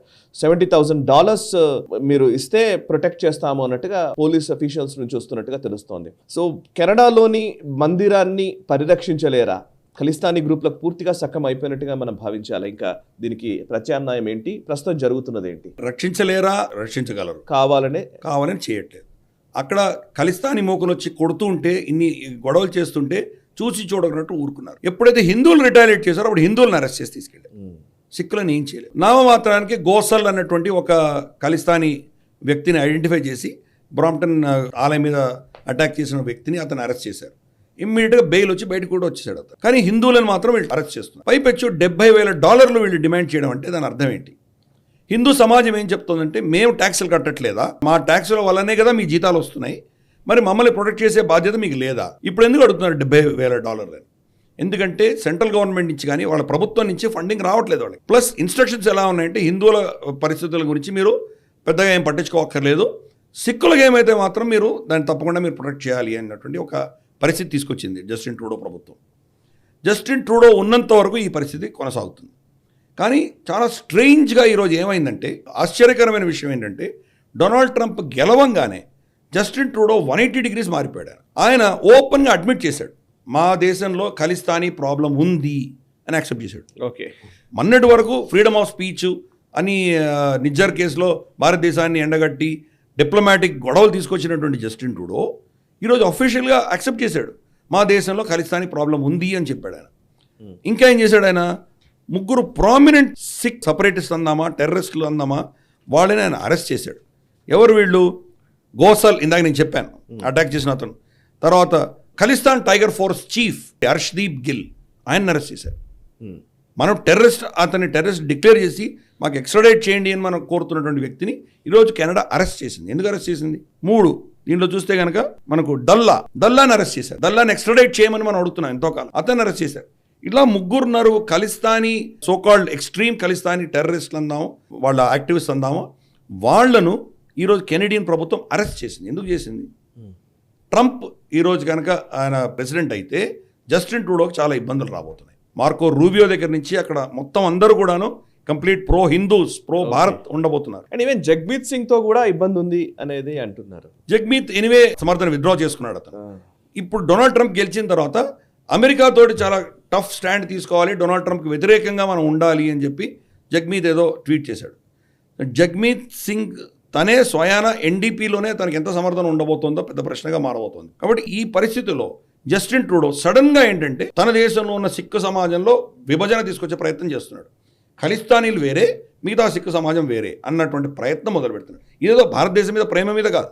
ఎందుకంటే ఇప్పటికి కూడా వాళ్ళ సెక్యూరిటీ ఏజెన్సీస్ ఉన్నాయో ఆ ఇన్వెస్టిగేషన్ అలాగే చేస్తున్నాయి, భారత వ్యతిరేకమైన స్టేట్మెంట్స్ ఇస్తూనే ఉన్నారు వాళ్ళు. మనకు సందీప్ సింగ్ సంధు ఇతనికి క్లీన్ చిట్ ఇవ్వడం మనం చూసాం. అంటే అతను ఇక్కడ ఒక గ్యాలంటరీ అవార్డు విజేత సైనిక అధికారిని చంపితే అతను కెనడాకు పారిపోయి అతను వాళ్ళ బార్డర్ సెక్యూరిటీ ఏజెన్సీలో చేరాడు. అతనికి ఏమీ ప్రాబ్లం లేదు అని సెక్యూరిటీ క్లియరెన్స్ ఇచ్చింది కెనడియన్ ప్రభుత్వం. అంటే ఆ ఆలోచన దృక్పథం భారత వ్యతిరేకత అన్నది ఇప్పుడు కూడా నడుస్తుంది కెనడాలో. కానీ ట్రంప్ వచ్చాడు కాబట్టి ట్రంప్ భయంతో కొన్ని మార్పులు మాత్రం తప్పకుండా కెనడాలో మనం చూస్తున్నాం. జస్టిన్ ట్రూడో మరి అతనికి నిజంగా ఇది లాభసాటిగా ఉంటుందా? అతని దీనివల్ల అతనికి ఏమైనా ఓట్లు కానీ పెరగడం కానీ తన పరిస్థితి ఏమైనా మెరుగుపడుతుందా? రాబోయే రోజుల్లో చూడాలి. కానీ అక్కడ ఈ ఖలిస్తానీ ప్రాబ్లం అన్నది చాలా సిగ్నిఫికెంట్గా పెరిగి ఒక మహారాక్షసిగా తయారైంది.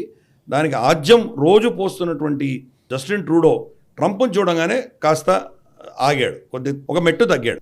చూద్దాం రాబోయే రోజుల్లో అల్టిమేట్గా ఇది ఏ దిశగా వెళ్తుందో మనం చూద్దాం. Yes sir. నెక్స్ట్ అంశము బంగ్లాదేశ్కి సంబంధించిన వార్తలకు వెళదాం సార్.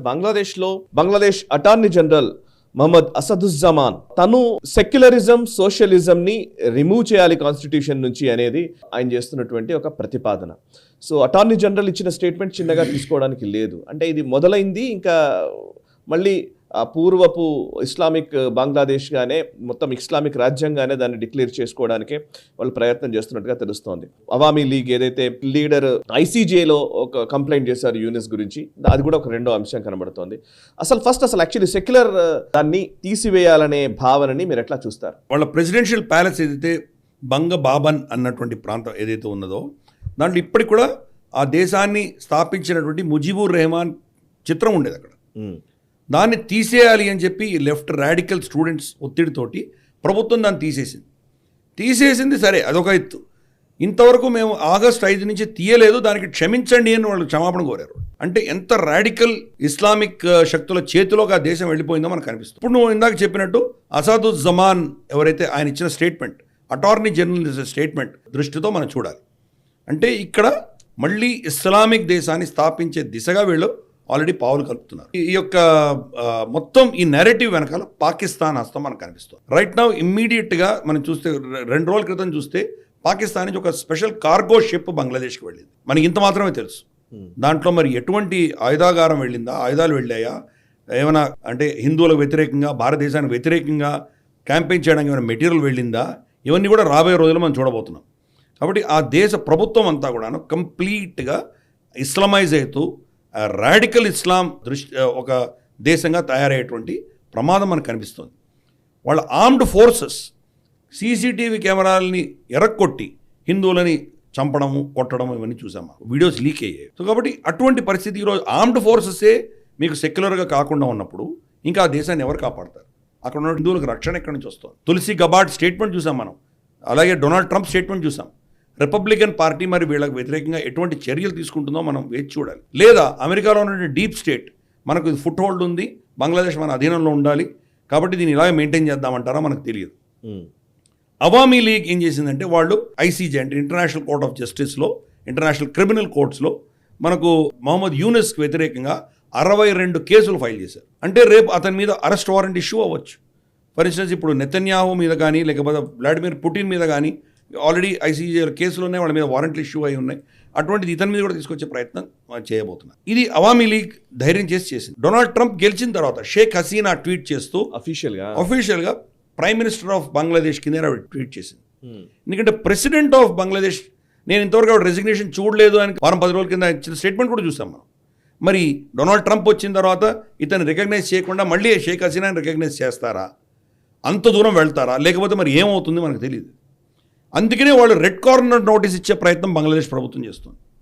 రెడ్ కార్నర్ నోటీస్ ఇస్తే భారతదేశం మీద ప్రెషర్ పెరుగుతుంది ఆవిడని హ్యాండ్ ఓవర్ చేయడానికి. అఫ్ కోర్స్ హ్యాండ్ ఓవర్ చేయాలని మన మీద గ్యారంటీ లేదు.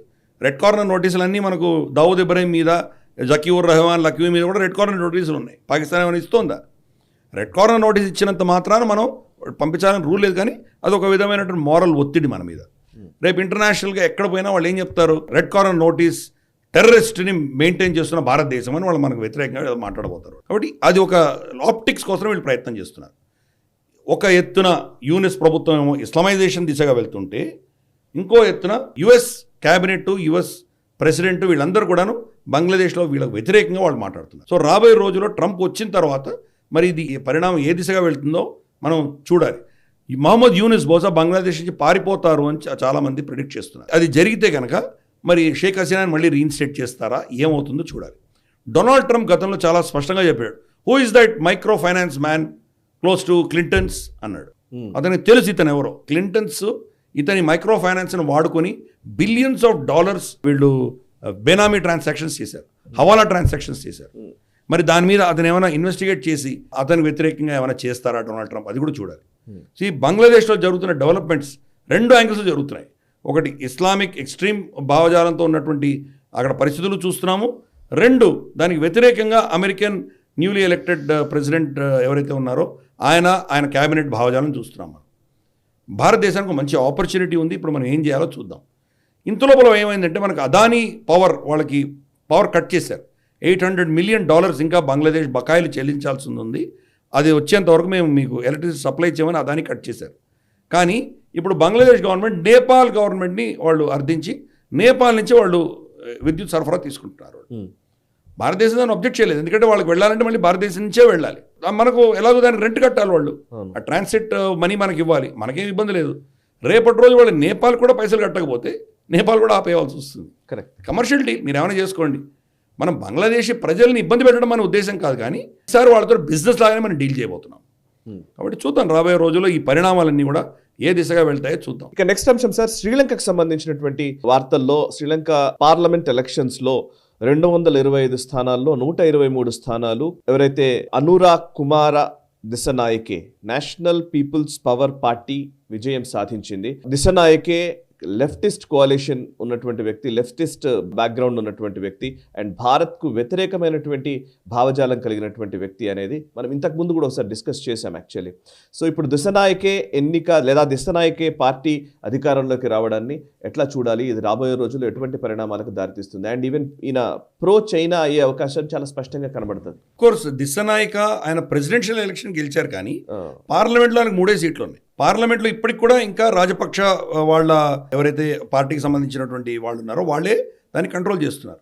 కాబట్టి ఈయన ప్రెసిడెంట్గా ఉన్నా కానీ కూడా నిర్ణయాలు కొంత ఇబ్బందికరమైనటువంటి పరిస్థితి రావచ్చు. అందుకనే స్నాప్ ఎలక్షన్స్ కాల్ఫర్ చేశారు. ఒక్క రోజులోనే ఎలక్షన్స్ డిక్లేర్ చేయడం, ఒక్క రోజులోనే ఎన్నికలు అయిపోవడం జరిగింది అక్కడ. ఫైనల్గా అఫ్ కోర్స్ ఆ ఎలక్షన్ ఆయనే గెలుస్తారని అందరికీ తెలిసిన విషయమే, ఎందుకంటే రీసెంట్గానే ఆయన ప్రెసిడెంట్గా గెలిచాడు కదా, కాబట్టి ఆ పాపులారిటీ ఉంటుంది కాబట్టి ఆటోమేటిక్గా గెలిచారు. ఇప్పుడు ఆయనకు కావాల్సినటువంటి పార్లమెంట్ ఆయనకు వచ్చేసింది, కాబట్టి ఆయన స్వచ్ఛందంగా వాళ్ళు ఏం నిర్ణయం తీసుకున్నా కానీ కూడా ఆయనకి పార్లమెంట్ సపోర్ట్ ఉండబోతోంది. ఇది ఒక ఎత్తు. రెండవది ఇందాక నువ్వు చెప్పినట్లు కంప్లీట్గా యాంటీ భారత్ భావజాలం ఉన్నటువంటి వ్యక్తి, లెఫ్టిస్ట్ భావజాలం ఉన్నటువంటి వ్యక్తి. ఈరోజు శ్రీలంక దేనివల్ల సఫర్ అవుతున్నారంటే కనుక ఈ లెఫ్టిస్ట్ ఎకనామిక్ పాలసీ వల్ల సఫర్ అవుతుంది. వాళ్ళు మొత్తం పబ్లిక్ సెక్టర్లోనే వాళ్ళు అన్నీ ఉన్నాయి. రైల్వేస్ కావచ్చు, వాళ్ళ ఎయిర్వేస్ కావచ్చు, వాళ్ళ టీకి సంబంధించినటువంటి అంశాలు కావచ్చు, ప్రతిదీ వాళ్ళ పబ్లిక్ సెక్టర్ ఎంత పెద్దగా ఉందంటే ఆ దేశం వాళ్ళని పోషించలేనటువంటి పరిస్థితి దాకా తెచ్చుకున్నారు. కంప్లీట్ సోషలిజం ఆధారంగా నడుస్తున్నటువంటి దేశం అది. వాళ్ళ పోర్ట్లు అన్నీ కూడా ప్రభుత్వ అధీనంలో ఉంటాయి. ప్రభుత్వం ఈజ్ ద లార్జెస్ట్ ఎంప్లాయర్ అక్కడ. సో అది ఇట్స్ నాట్ సస్టైనబుల్, ప్రపంచంలో ఎక్కడ కూడా సస్టైనబుల్ కాదు. దిశనాయక వచ్చి మళ్ళీ అదే చేయబోతున్నాడు ఆయన. అంటే ఆ దేశంలో ఎకానమీ కొలాప్స్ అయిన తర్వాత నష్టపోయినటువంటి ఉద్యోగులందరూ మ్యాక్సిమం అందరూ ప్రభుత్వ ఉద్యోగులే. వాళ్ళ ఉద్యోగాలు ఎక్కడ పోతాయో అన్న భయంతో దిశనాయకని తీసుకొచ్చారు. దిశనాయకే వాళ్ళ ప్రైవేట్ ఇన్వెస్ట్మెంట్స్ని, ప్రైవేట్ రంగాన్ని అతను కనుక పక్కన పెట్టి మళ్ళీ ప్రభుత్వ రంగాన్ని ముందుకు తీసుకువెళ్తే ఇప్పుడున్న స్థాయి నుంచి ఇంకా పాతాళంలో వెళ్ళేటువంటి ప్రమాదం ఉంది. IMF లోన్ ఇచ్చింది వాళ్ళకి. IMF లోని రనిల్ విక్రమసింగే ఆయన దాన్ని తీసుకొచ్చారు వాళ్ళతో డిస్కషన్ చేసి. ఇప్పుడు దీన్ని ఆయన తిరగరాస్తారా? IMFకి శ్రీలంక ఒప్పుకున్నటువంటి ఏవైతే షరతులు ఉన్నాయో దాన్ని ఈయన బేఖాతరు చేస్తారా? మరి IMF ఆపేస్తే మరి శ్రీలంక పరిస్థితి. సో ఎకనామిక్గా ఈయన పాలసీలు అనేది వాళ్ళని చాలా దెబ్బ కొట్టబోతున్నాయి. ఆ పరిస్థితి వచ్చినప్పుడు మళ్ళీ చైనా సైడ్కి ఈయన మొగ్గు చూపిస్తారా? భారతదేశానికి ఎటువంటి ఇంపాక్ట్ రాబోతుంది? ఈరోజు మనం గ్లోబల్ రౌండప్లో ఇవన్నీ చర్చించుకున్నాం. బంగ్లాదేశ్, నేపాల్, మాల్డీవ్స్, శ్రీలంక, పాకిస్తాన్, ఒక భూటాన్ తప్ప. ఈవెన్ భూటాన్ కూడా ఆల్మోస్ట్ సగం మనకు వ్యతిరేకంగానే ఉంది. కానీ 5 దేశాలు భారత వ్యతిరేక దేశాలుగానే తయారవుతాయి. కానీ వాళ్లకు గత్యంతరం లేదు, ఆప్షన్ లేదు. వాళ్ళు చైనా దగ్గరికి వెళ్ళినా, అమెరికా దగ్గర వెళ్ళినా, ఎవరి దగ్గరికి వెళ్ళినా కానీ నిష్కృతి లేదు. ఈ ఒక ట్రఫ్లో వెళ్తారు వాళ్ళు, యాంటీ భారత్ దీనికి వెళ్తారు. గతి లేక మళ్ళీ మన దగ్గరే వచ్చి మన సాయం కోరవలసిన పరిస్థితి వాళ్ళకి వస్తుంది. అంతే. అలాగే మూవీస్ కూడా భారతదేశంకి వచ్చాడు ఆయన ఫైనల్గా. అంతే కదా. ఇప్పుడు వాళ్ళ నేవల్ షిప్కి రెట్రో ఫిట్టింగ్ మనం చేస్తామని అనౌన్స్ చేసాం. భారతదేశం అనౌన్స్ చేసింది. ఎందుకంటే వాళ్ళకి ఎవరికి ఆప్షన్ లేదు. బంగ్లాదేశ్ కూడా సర్వైవ్ అవ్వాలంటే భారతదేశం లేదు, వాళ్ళు సర్వైవ్ అవ్వలేరు. Same thing Sri Lanka. దిశనాయక చూద్దాం మరి ఎటువంటి పాలసీలు తీసుకొస్తారో, దానివల్ల ఏమవుతుందో మనం వేచి చూద్దాం. ఎస్ సార్, ఇక్కడ చైనాకు సంబంధించిన వార్తల్లో హువాయి ఇప్పుడు సొంత ఆపరేటింగ్ సిస్టమ్ని తయారు చేశారు. హువాయి చైనాకు సంబంధించిన home made harmony OS next అనే OS. ఇది యాక్చువల్లీ ఇది స్మార్ట్ ఫోన్స్కి యూజ్ చేస్తున్నారు. హువాయి సొంత ఆపరేటింగ్ సిస్టమ్ రావడాన్ని, చైనాకు సంబంధించిన ఒక ఆపరేటింగ్ సిస్టమ్ రావడాన్ని ఎలా అర్థం చేసుకోవాలి? నిజానికి ఇది ఒక రకంగా మంచి పరిణామమే. ఎందుకంటే బేసికల్లీ మన దేశం కూడా అట్లాంటి ప్రయత్నం చేయాలి. మనమే ఓన్ ఆపరేటింగ్ సిస్టమ్ మనకు కూడా ఉండాలి. ఎందుకంటే వాళ్ళ US టెక్ కంపెనీల చేతుల్లో ఇప్పుడు మొత్తం మన వ్యవహారాలన్నీ ఉన్న నేపథ్యం కనబడుతుంది కాబట్టి. సో హువాయి OSని మీరు ఎట్లా డిఫైన్ చేస్తారు? చాలా నిజంగా అభినందించవలసిన విషయం ఇది. శత్రు దేశం అయినా కానీ కూడా అభినందించాలి. ఎందుకంటే ఇది అమెరికన్ టెక్నాలజీ హెజిమనీని వీళ్ళు ఛాలెంజ్ చేస్తున్నారు. కరెక్ట్. ఈరోజు అమెరికన్ టెక్నాలజీ ఎంత పవర్ఫుల్ అంటే వాళ్ళ ప్రెసిడెంట్ని కూడా వాళ్ళ ప్లాట్ఫామ్ నుంచి వాళ్ళు తీసేయగలిగారు. ఎంత పవర్ ఉందో వాళ్ళ చేతిలో. మైక్రోసాఫ్ట్ కానీ లేదా ఆండ్రాయిడ్, iOS, వీళ్లకు మొత్తం ప్రపంచవ్యాప్తంగా వీళ్ళు తప్ప ఇంకెవరు లేరు. అటువంటి స్పేస్లోకి వీళ్ళు వచ్చారు. అఫ్ కోర్స్ వాళ్ళ ప్లాట్ఫామ్స్ అన్నీ ఆల్రెడీ చైనాలో బ్యాన్ అయి ఉన్నాయి. గూగుల్ ఎర్త్ దగ్గర నుంచి, గూగుల్ దగ్గర నుంచి, తర్వాత మనకు ట్విట్టర్ కావచ్చు, ఫేస్బుక్ కావచ్చు, ఇన్స్టాగ్రామ్ కావచ్చు, వీటన్నిటికీ ప్రత్యామ్నాయాలు ఉన్నాయి. ప్లస్ వాళ్ళ టిక్టాక్ లాంటివి వాళ్ళు కూడా చాలా పాపులర్ ఉన్నాయి. సో ఈ రంగంలో వాళ్ళు ఆల్రెడీ క్యాప్చర్ చేశారు. కానీ కోర్ టెక్నాలజీలో ఏదైతే ఆపరేటింగ్ సిస్టమ్స్ ఉందో అది అప్పుడు ఇంతవరకు కూడా వాళ్ళు అమెరికన్ టెక్నాలజీ మీద డిపెండ్ అవుతుండేవారు. ఇప్పుడు వాళ్ళకు దాన్ని కంప్లీట్గా దాని నుంచి డీకపుల్ అయ్యారు. భారతదేశంలో కూడా అటువంటిది రావాలి అని మనం కోరుకుంటున్నాం. మనం ఫర్ ఇన్స్టెన్స్ అన్నటువంటి కంపెనీ పెట్టి ట్విట్టర్కి ప్రత్యామ్నాయంగా తీసుకొచ్చారు. కానీ ఎకనామిక్గా సస్టైన్ అవ్వలేక వాళ్ళు మూసేసుకోవాల్సినటువంటి పరిస్థితి వచ్చింది. కాబట్టి మన దేశంలో సక్సెస్ స్టోరీస్ లేవు ప్రస్తుతానికి.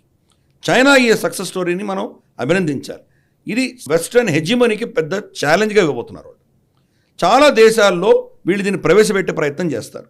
ఎస్పెషల్లీ ఆఫ్రికా కావచ్చు, లాటిన్ అమెరికాలో కావచ్చు. ఇన్ఫ్యాక్ట్ లాటిన్ అమెరికా గురించి మాట్లాడుతున్నాం కాబట్టి నిన్న షీ జిన్పింగ్ పెరూలో ఒక పోర్ట్ని ఆయన ఇనాగ్రేట్ చేశారు. ఒక సివిలియన్ పోర్ట్ కింద చెప్తారు వాళ్ళు. అవును, చైనాకి ఏది సివిలియన్ పోర్ట్ ఉండదు, ప్రతిదీ అస్త్రంగానే వాడతారు వాళ్ళు.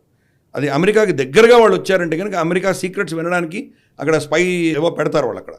కాబట్టి ఇది direct challenge to Donald Trump. ఆయన ఇంకా పదవి చేపట్టక ముందరే ఆయనకు ఛాలెంజ్ విసిరింది చైనా. ఈ హార్మోనీ OS నెక్స్ట్తో కూడా ఛాలెంజ్ విసురుతున్నారు వాళ్ళు. ఈ బెల్ట్ అండ్ రోడ్ ఇనిషియేటివ్ మీద ఉన్నటువంటి దేశాలన్నింటిలో ఈ ఆపరేటింగ్ సిస్టమ్స్ వాళ్ళు డంప్ చేయబోతున్నారు. మరి దాన్ని ఎలా ఎదుర్కొంటాడు డొనాల్డ్ ట్రంప్ అనేది చూడాలి. ఒక అద్భుతమైన టెక్నాలజీ ప్రపంచంలో ఉండి దాన్ని బయటకు రానివ్వకుండా ఆపేటువంటి చర్యలు గతంలో అమెరికా చాలా చేసింది. ఆ పేటెంట్ని కొనేసుకుంటారు, లేదా దాని మీద బ్యాన్ పెట్టి క్లోజ్ చేయడం, ఇటువంటి చాలా చేస్తారు వాళ్ళు. కాబట్టి ఇది అమెరికాకి, వెస్ట్రన్ సొసైటీకి థ్రెట్. భారతదేశానికి ఒక ప్రేరణగా తీసుకోవాలి. మనం కూడా దాన్ని ఇన్వైట్ చేయం. అఫ్ కోర్స్ వాళ్ళ ఆపరేటింగ్ సిస్టమ్ భారతదేశంలో మనం పెట్టుకోం. కానీ వాళ్ళు చేయగలేదు, మనం ఎందుకు చేయలేము?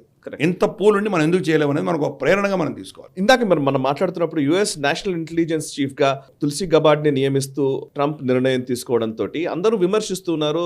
USకి సంబంధించిన ఇంటెలిజెన్స్ షేర్ చేస్తారు, బయటకు ఎక్కడికో సీక్రెట్స్ అన్ని షేర్ చేస్తుంది అని చెప్పేసి ఆరోపణలు చేస్తున్నారు. కానీ ఇంకొక డెవలప్మెంట్ ఏంటంటే CIA అఫీషియల్ ఇజ్రాయెల్కి సంబంధించిన సీక్రెట్స్ ఇరాన్కి లీక్ చేసినట్టుగా తెలుస్తోంది. ఆయన్ని అరెస్ట్ కూడా చేసింది Israel. Asif W. Rahman, Asif William Rahman అనే వ్యక్తి సిఐఏ ఏజెంట్గా ఉన్నారు, ఓవర్సీస్ ఏజెంట్గా ఉన్నాడు. అతను ఈ లీక్ చేశారు కాబట్టి అతను అరెస్ట్ చేసినట్టుగా తెలుస్తోంది. అంటే నిజంగా సిఐఏ ఎంత కాంప్రమైజ్ అయిపోయిందా అనే ఒక క్వశ్చన్ కూడా ఇప్పుడు వస్తున్న పరిస్థితి. తులసి గబాడ్ని విమర్శిస్తున్న వాళ్ళు వాళ్ళ సిఐఏలో జరుగుతున్నది ఏంటి అనేది కూడా చూడాల్సిన అవసరం ఉంది. ప్లీజ్. కానీ తప్పకుండా తులసి గబాడ్ రష్యాకి చాలా దగ్గరగా ఉంది, మన సీక్రెట్స్ అన్ని రష్యాకి తెలిసిపోతాయని చెప్పి మాట్లాడుతున్న ఏఓసి లాంటి వాళ్ళు మరి దీని గురించి ఏమంటారు? అతని పేరే మనం చూస్తున్నాం ఏంటో అది. అంటే మనం ఒక మతాన్ని మనం దూషించడం కాదు, కానీ దాన్ని మీరు ఏం క్రాసెస్ చేశారు, అతని యొక్క బ్యాక్గ్రౌండ్ చెక్స్ ఏం చేశారు? అల్టిమేట్గా కాంప్రమైజ్ అయ్యే ఉంది కదా అది. ఈ కాంప్రమైజ్ అయినటువంటి పరిస్థితి మీకు ఈరోజు తెలిసిందా? అతని మీద మీరు కౌంటర్ ఇంటెలిజెన్స్ పెట్టుకోలేదా మీరు? అంటే వాళ్ళ ఎంత వీక్నెస్ ఉన్నాయో మనకు అర్థమవుతుంది. ఇది చాలా సీక్రెట్. ఇది వాళ్ళకు ఉన్నటువంటి ఒక డీప్ స్టేట్ ఆపరేటివ్స్ ఎవరైతే ఉంటారో వాళ్ళు ఇచ్చిన ఇన్ఫర్మేషన్ ఇది చాలా తక్కువ మందికి మాత్రమే తెలుస్తుంది. ప్లస్ 5 ఐస్లో షేర్ అవుతుంది. అటువంటిది ఇతను లీక్ చేశాడు. లీక్ చేయడం వల్ల ఇజ్రాయెల్ సెక్యూరిటీ కాంప్రమైజ్ అయిపోయింది.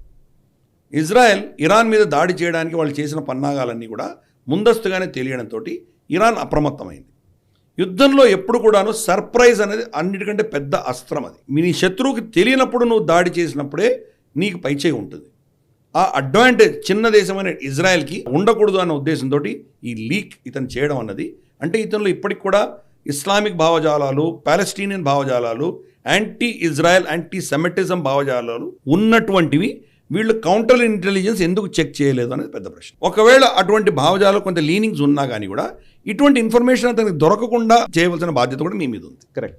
అంటే మల్టిపుల్ లేయర్స్లో ఫెయిల్ అయ్యారు వాళ్ళు. ఈరోజు తులసి గబాడ్ని తిట్టడం అనేది హాస్యాస్పదం. ఇతన్ని అరెస్ట్ చేశారు, కంబోడియాలో అరెస్ట్ చేశారు. అంటే అతను అమెరికన్ సిటిజన్, అమెరికన్ ఎంబసీలో పనిచేస్తున్నటువంటి వ్యక్తి కాబట్టి కంబోడియా పోలీసులకు సంబంధం లేదు. కంబోడియాలో డిప్లాయ్ అయినాడు. అతన్ని అరెస్ట్ చేసి తీసుకెళ్ళి గ్వామ్ అనేది మనకు వాళ్ళు తెలుసు కదా, మన ఏమంటారంటే అమెరికన్ బేస్, ఇండో పెసిఫిక్లో ఉన్నటువంటి అమెరికన్ బేస్ గ్వామ్కి తీసుకెళ్ళి అతను ఇంట్రాగేట్ చేస్తున్నారు. బైడెన్ రెజీమ్ యాక్సెప్ట్ చేసింది, లీక్ చేసింది మా ప్రభుత్వ ఎంప్లాయీ లీక్ చేశాడు, ఇది దాని బాధ్యత, పూర్తి బాధ్యత జో బైడెన్ ప్రభుత్వం మీదనే ఉన్నది. అందుకనే నెతన్యాహు పదే పదే చెప్తున్నాడు, ఆయన డెమోక్రాట్స్ జో బైడెన్ చేస్తుంది చాలా తప్పు, డొనాల్డ్ ట్రంప్ రావాలి, డొనాల్డ్ ట్రంప్ వస్తే మా దేశ రక్షణ ఉంటుంది, మా దేశాన్ని మేము కాపాడుకోగలము, మా దేశం మీద ఉన్నటువంటి శక్తులు మేము కౌంటర్ చేయగలము. ఓకే, ఇంత లెవెల్లో డీప్ పెనిట్రేటెడ్ ఇవన్నీ కూడా శక్తులు ఇజ్రాయెల్ వ్యతిరేకంగా ఉన్నాయి. That includes the Democrat party of USA. ఆయుధాలు సప్లై చేశారు కానీ వాళ్ళు దేర్ స్టిల్ యాంటీ సెమిటిజం అనేది డీప్గా ఉన్నది, ఎక్స్పోజ్ అవుతుంది. ఇది ఇలా ఉండగా టర్కీ ఇజ్రాయెల్ నుంచి తెగదెంపులు చేసుకుంది. అంటే టర్కీ ఏం చెప్తోందంటే మేము అన్ని ఇస్లామిక్ దేశాల కంటే చాలా గొప్ప ఇస్లామిక్ దేశం, ఇస్లామిక్ దేశాలకి నేతృత్వం వహించగలిగిన శక్తి మాకుంది, చూడు మేము ఇజ్రాయెల్ నుంచి తెగదెంపులు చేసుకున్నాం, మీరు వీలైతే తెగదెంపులు చేసుకోండి అని యుఏఈ వీళ్ళందరికీ కూడా ఒక మెసేజ్ పంపిస్తున్నట్టు మనం చూస్తాం. ఇమ్మీడియట్గా సౌదీ అరేబియా రియాక్ట్ ఏం చెప్పిందంటే ఇజ్రాయెల్ చేస్తున్నటువంటి దమనకాండను వ్యతిరేకిస్తూ వాళ్ళు ఖండిస్తూ ఒక స్టేట్మెంట్ ఇష్యూ చేశారు. ఎందుకు? రిసెప్ తాయిప్ ఎర్డోగాన్కి ఆ ప్లాట్ఫామ్ ఇవ్వకూడదు అని. ఆయన చేసింది ఇజ్రాయెల్ నుంచి తెగదెంపులు చేసుకోవడం అన్నది ఒక ఇస్లామిక్ దేశంలో ఆయన నేతగా యాక్సెప్ట్ చేసేటువంటి పరిస్థితులు రాకూడదు, మేము కూడా ఇజ్రాయెల్కి వ్యతిరేకంగా ఉన్నామని ఒక కౌంటర్ స్టేట్మెంట్ ఇచ్చారు. సో ఈ మూవ్స్ అన్నీ కూడాను ఇజ్రాయెల్ వ్యతిరేకంగా ఇంత దారుణంగా జరుగుతున్నాయి. అందుకనే ట్రంప్ అపాయింట్ చేసిన వ్యక్తులందరూ కూడాను కంప్లీట్గా ప్రో ఇజ్రాయెల్, యాంటీ చైనా ఉన్నటువంటి వ్యక్తులను అపాయింట్ చేశారు ఆయన. ఈ పిచ్చితనం అంతా కూడా ఆగబోతోంది. మేజర్ ఎఫెక్ట్ ఎవరికి రాబోతుంది అంటే రిసెప్ తాయిప్ ఎర్డోగాన్కి రాబోతోంది డొనాల్డ్ ట్రంప్ గెలవడం వల్ల. నేటోలో ఒక చీడ పొరుగు టర్కీ యొక్క స్థానం ఏంటో చూపించబోతున్నారు డొనాల్డ్ ట్రంప్. ఇక నెక్స్ట్ అంశం సార్, గ్లోబల్ రౌండప్లో ప్రతి వారం లాగే ఈ వారం కూడా మనం పాశ్చాత్య దేశాల ద్వంద్వ నీతి గురించి, వెస్టర్న్ హిపోక్రసీ గురించి మనం మాట్లాడతాము.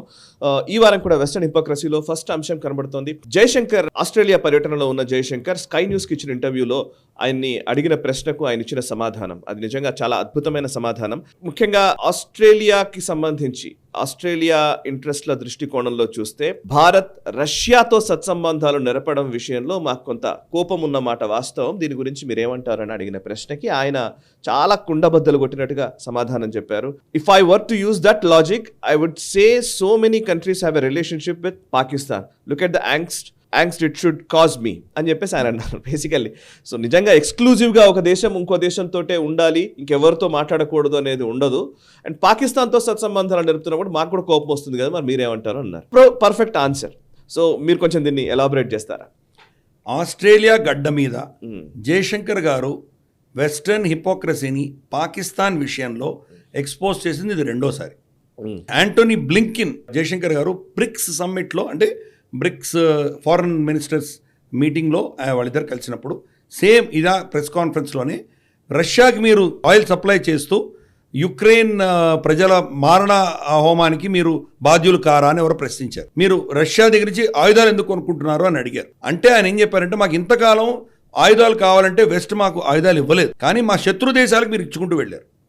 అక్కడ డిక్టేటర్స్ ఉన్నారు, వాళ్ళకి మీరు ఇచ్చుకుంటూ వెళ్ళారు. మేము ఏం చేయాలి మరి? మాకు ఆయుధాలు ఎవరు ఇస్తారో వాళ్ళ దగ్గరికి వెళ్ళాం. మేము రష్యా మాకు ఇచ్చిన అక్కడికి వెళ్ళాం. కాబట్టి మీరు మాకు నీతులు చెప్పకండి. మీరు నిజంగా నీతిమంతులు అయితే ఒక డెమోక్రసీ ఉన్నటువంటి భారతదేశాన్ని సపోర్ట్ చేయాలి. మాకు వ్యతిరేక శక్తులు ఎందుకు సపోర్ట్ చేస్తున్నారు? అప్పుడు ఎక్స్పోజ్ చేశారు. ఇప్పుడు స్కై న్యూస్లో ఉన్నటువంటి షెర్రీ మర్క్సన్ అన్నటువంటి రిపోర్టర్ ఆవిడ అడిగింది, మీరు కనుక రష్యాతోటి సంబంధాలు పెట్టుకుంటే మాకు చాలా బాధ కలిగిస్తోంది, మాకు కోపం కలిగిస్తోంది అది, కాబట్టి దీన్ని మీరు ఏమంటారు? నాకు ఇంకో దేశానికి సంబంధాలకి నీకేంటి సంబంధం? అలాగే నువ్వు పాకిస్తాన్తో ఏం చేస్తున్నావు నాకు తెలియట్లేదా? పాకిస్తాన్ మీరు వెనకేసుకొచ్చినప్పుడు నాకెంత బాధ ఉంటుందో దాని గురించి నువ్వు ఎప్పుడైనా ఆలోచన చేసావా? నీకేది వర్తిస్తుందో అది నాకు కూడా వర్తిస్తుంది కదా. కాబట్టి నా సంబంధం ఇంకో దేశంతో ఉన్నటువంటి సంబంధానికి నువ్వు బాధపడాల్సిన అవసరం లేదు. అలాగే నువ్వు ఆ పాకిస్తాన్తో పెట్టుకున్న సంబంధం గురించి నేను మిమ్మల్ని ప్రశ్నించట్లేదు. కాబట్టి నీతులు నాకు మాత్రమే చెప్పకు, నీతులు నీకు కూడా వర్తిస్తాయి అని కంప్లీట్గా వాళ్ళ హిపోక్రసీని ఎక్స్పోజ్ చేశాడు. ఈ వెస్ట్లో ఈ ఒక జాడ్యం ఉన్నది. గతంలో కూడా మనం ఆయిల్ గురించి ఆయన ప్రశ్నించినప్పుడు ఆయన చెప్పారు, మేము నెలలో కొనేది మేము వారంలో కొంటున్నారు మీరు అన్నారు. ఇంకా హిపోక్రసీ ఈరోజు ఏంటంటే, రష్యా మీద ఆయిల్ మీద బ్యాన్ అయితే పెట్టారు, కానీ వాళ్ళు భారతదేశం రష్యా నుంచి కొనుక్కొని రిఫైన్ చేసిన ఆయిల్ వాళ్ళే కొనుక్కుంటారు.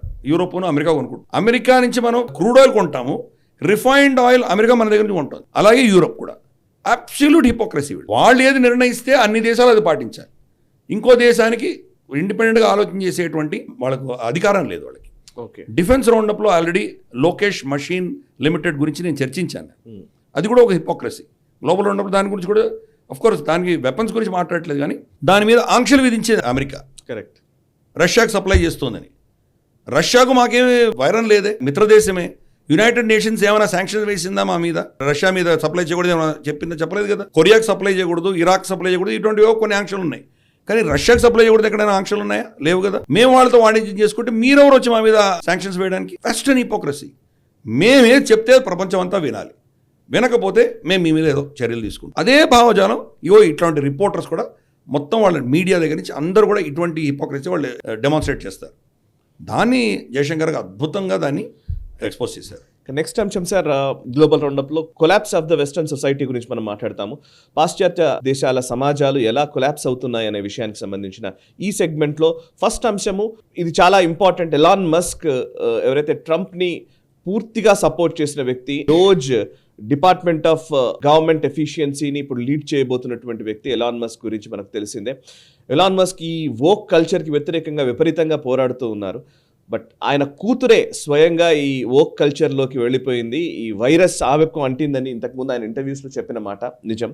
సో ఇప్పుడు ట్రంప్ ఎలక్ట్ అయిన తర్వాత ఎలాన్ మస్క్ కూతురు ఇచ్చిన స్టేట్మెంట్ ఇది. వివియన్ జెన్నా విల్సన్ తన పేరు. ఆమె ఏంటంటే, నేను యుఎస్ వదిలి వెళ్ళిపోవడానికి నిర్ణయించుకున్నానని ఒక ప్రకటన చేసింది అండ్ ఈ ఎలక్షన్స్ తర్వాత. అండ్ అంతేకాదు, ఈ ఎలాన్ మస్క్ని కూడా తూర్పారబట్టింది. ఆయన ఎప్పుడు తండ్రిగా మాతో ఎప్పుడు ఉన్నాడు కనుక అన్నట్టుగా ఆయన మాట్లాడడం జరిగింది. చాలా సీరియస్ అలిగేషన్సే ఎలాన్ మస్క్ కూతురు చేసింది. దీన్ని ఎట్లా చూస్తారు? ప్రాబ్లం అన్నది అన్ని దేశాల్లో ఉన్నది. తల్లిదండ్రులు పిల్లలకు ఇవ్వగలిగిన టైం చాలా తక్కువ, ఎస్పెషలీ తండ్రి. తల్లి కూడా పనిచేస్తుందంటే తల్లి కూడా అదే పరిస్థితి. తల్లి పని చేయకుండా ఇంట్లో ఉందంటే కోర్స్ తల్లి ఎక్కువ టైం ఇవ్వగలదు. కానీ తండ్రి కుటుంబానికి సంపద ఉండాలి, కుటుంబానికి సుఖంగా ఉండాలంటే కనుక కష్టపడాలి, పని చేయాలి, సంపాదించి ఇంటికి తీసుకురావాలి.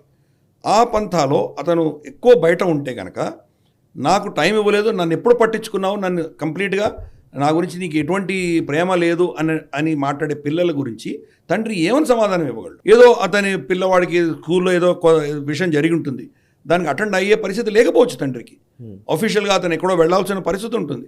ఉద్యోగాన్ని కాపాడుకోవాలి. ఉద్యోగం మనకు తెలుసు, ఈరోజు ఎస్పెషల్లీ కట్ త్రోట్ కాంపిటీషన్లో ఉద్యోగాలలో ఎప్పుడు ఉద్యోగం ఉంటుందో ఎప్పుడు పోతుందో తెలియనటువంటి రోజులు.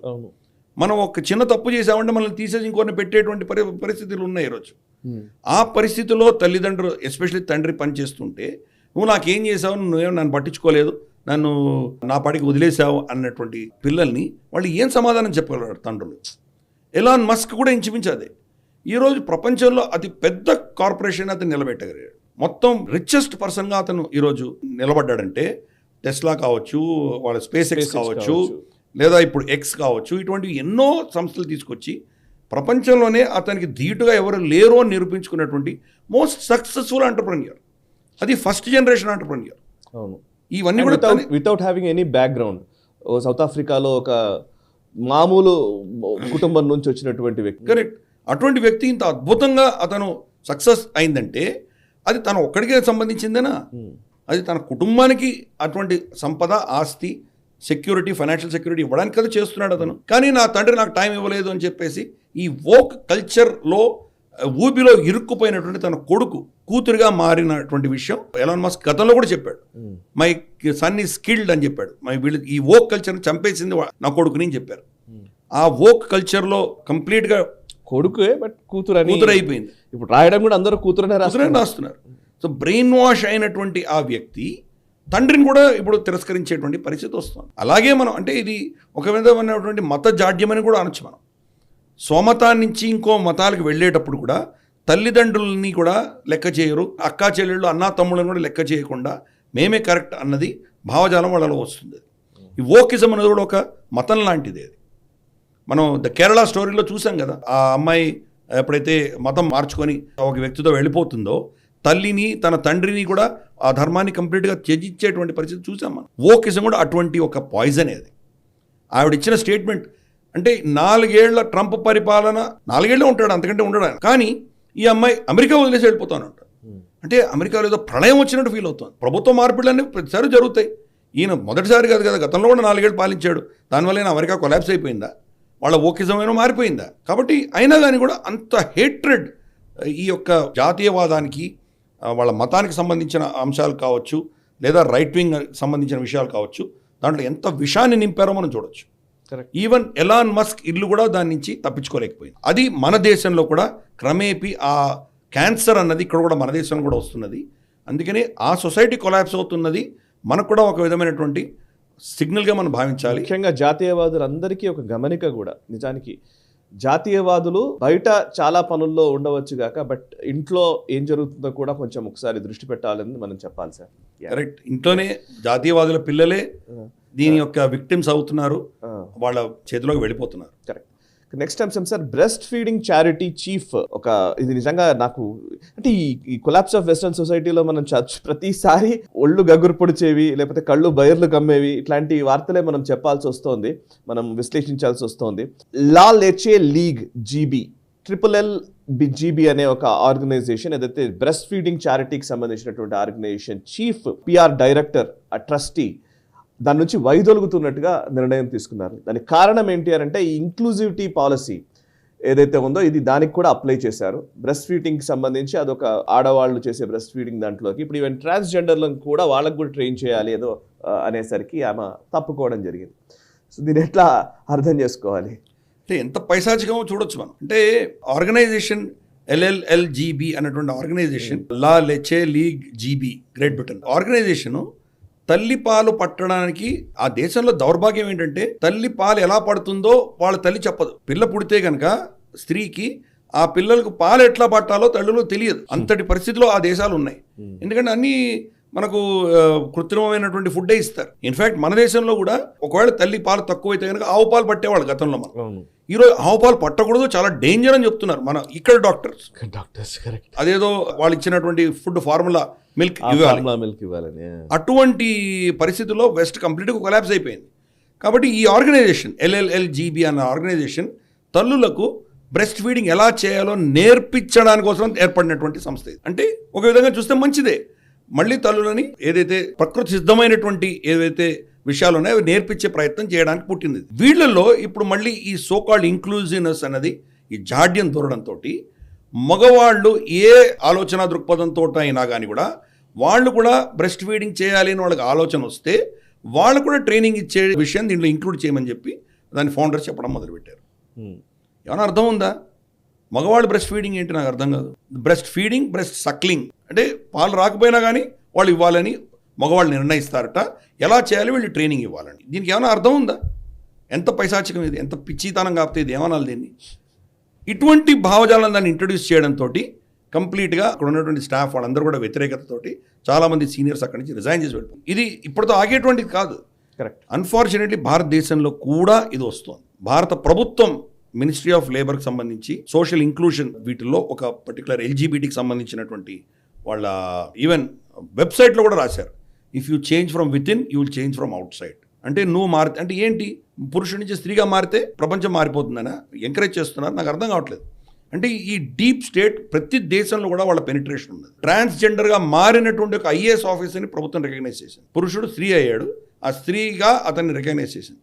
అంటే ఇవి క్రమేపీ ఈ భావజాలాలు అన్నవి మన దేశాన్ని కూడా తాకుతున్నాయి. దీని నుంచి తప్పించుకోలేం. పురుషులు బ్రెస్ట్ ఫీడింగ్ చేసేటువంటి హక్కులు ఈ దేశంలో దాని గురించి డిమాండ్స్ రాబోతున్నాయి. అక్కడ ఏం జరుగుతుందో దాని రిఫ్లెక్షన్ మన దేశంలో కూడా చూడబోతున్నాం. అవును, వాళ్ళ హక్కులు అని మొదలుపెట్టి దీన్ని మీరు ఎలా కాదంటారు చెప్పండి? అది వ్యక్తి హక్కు, కానీ అది ప్రకృతి సిద్ధం కాదు, మన సంస్కృతిలో లేదు.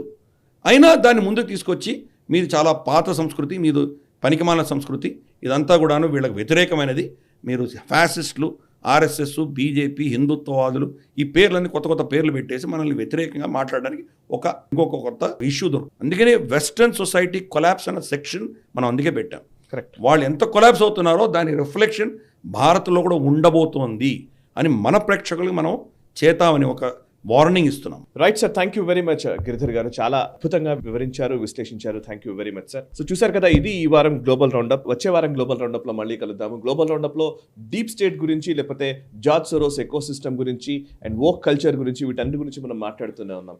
ఇవన్నీ తెలుసుకొని ఏం చేస్తాము అని అంటే కనుక మన ఉదాసీనతే వాళ్లకు ఆయుధంగా మారుతుంది. మనం ఉదాసీన వైఖరితో ఉండకుండా ఇది ఎక్కువగా దీన్ని స్ప్రెడ్ చేసే ప్రయత్నం చేయాలి, చైతన్యం నింపే ప్రయత్నం చేయాలి. జరుగుతున్న పరిణామాల్ని మనం తెలుసుకోవడమే కాదు, 10 మందికి తెలియజేసే ప్రయత్నం కూడా చేద్దాం. అండ్ ఈ వీడియోని ఎక్కువ మందికి షేర్ చేసే ప్రయత్నం చేయండి. అండ్ నచ్చితే లైక్ చేయండి.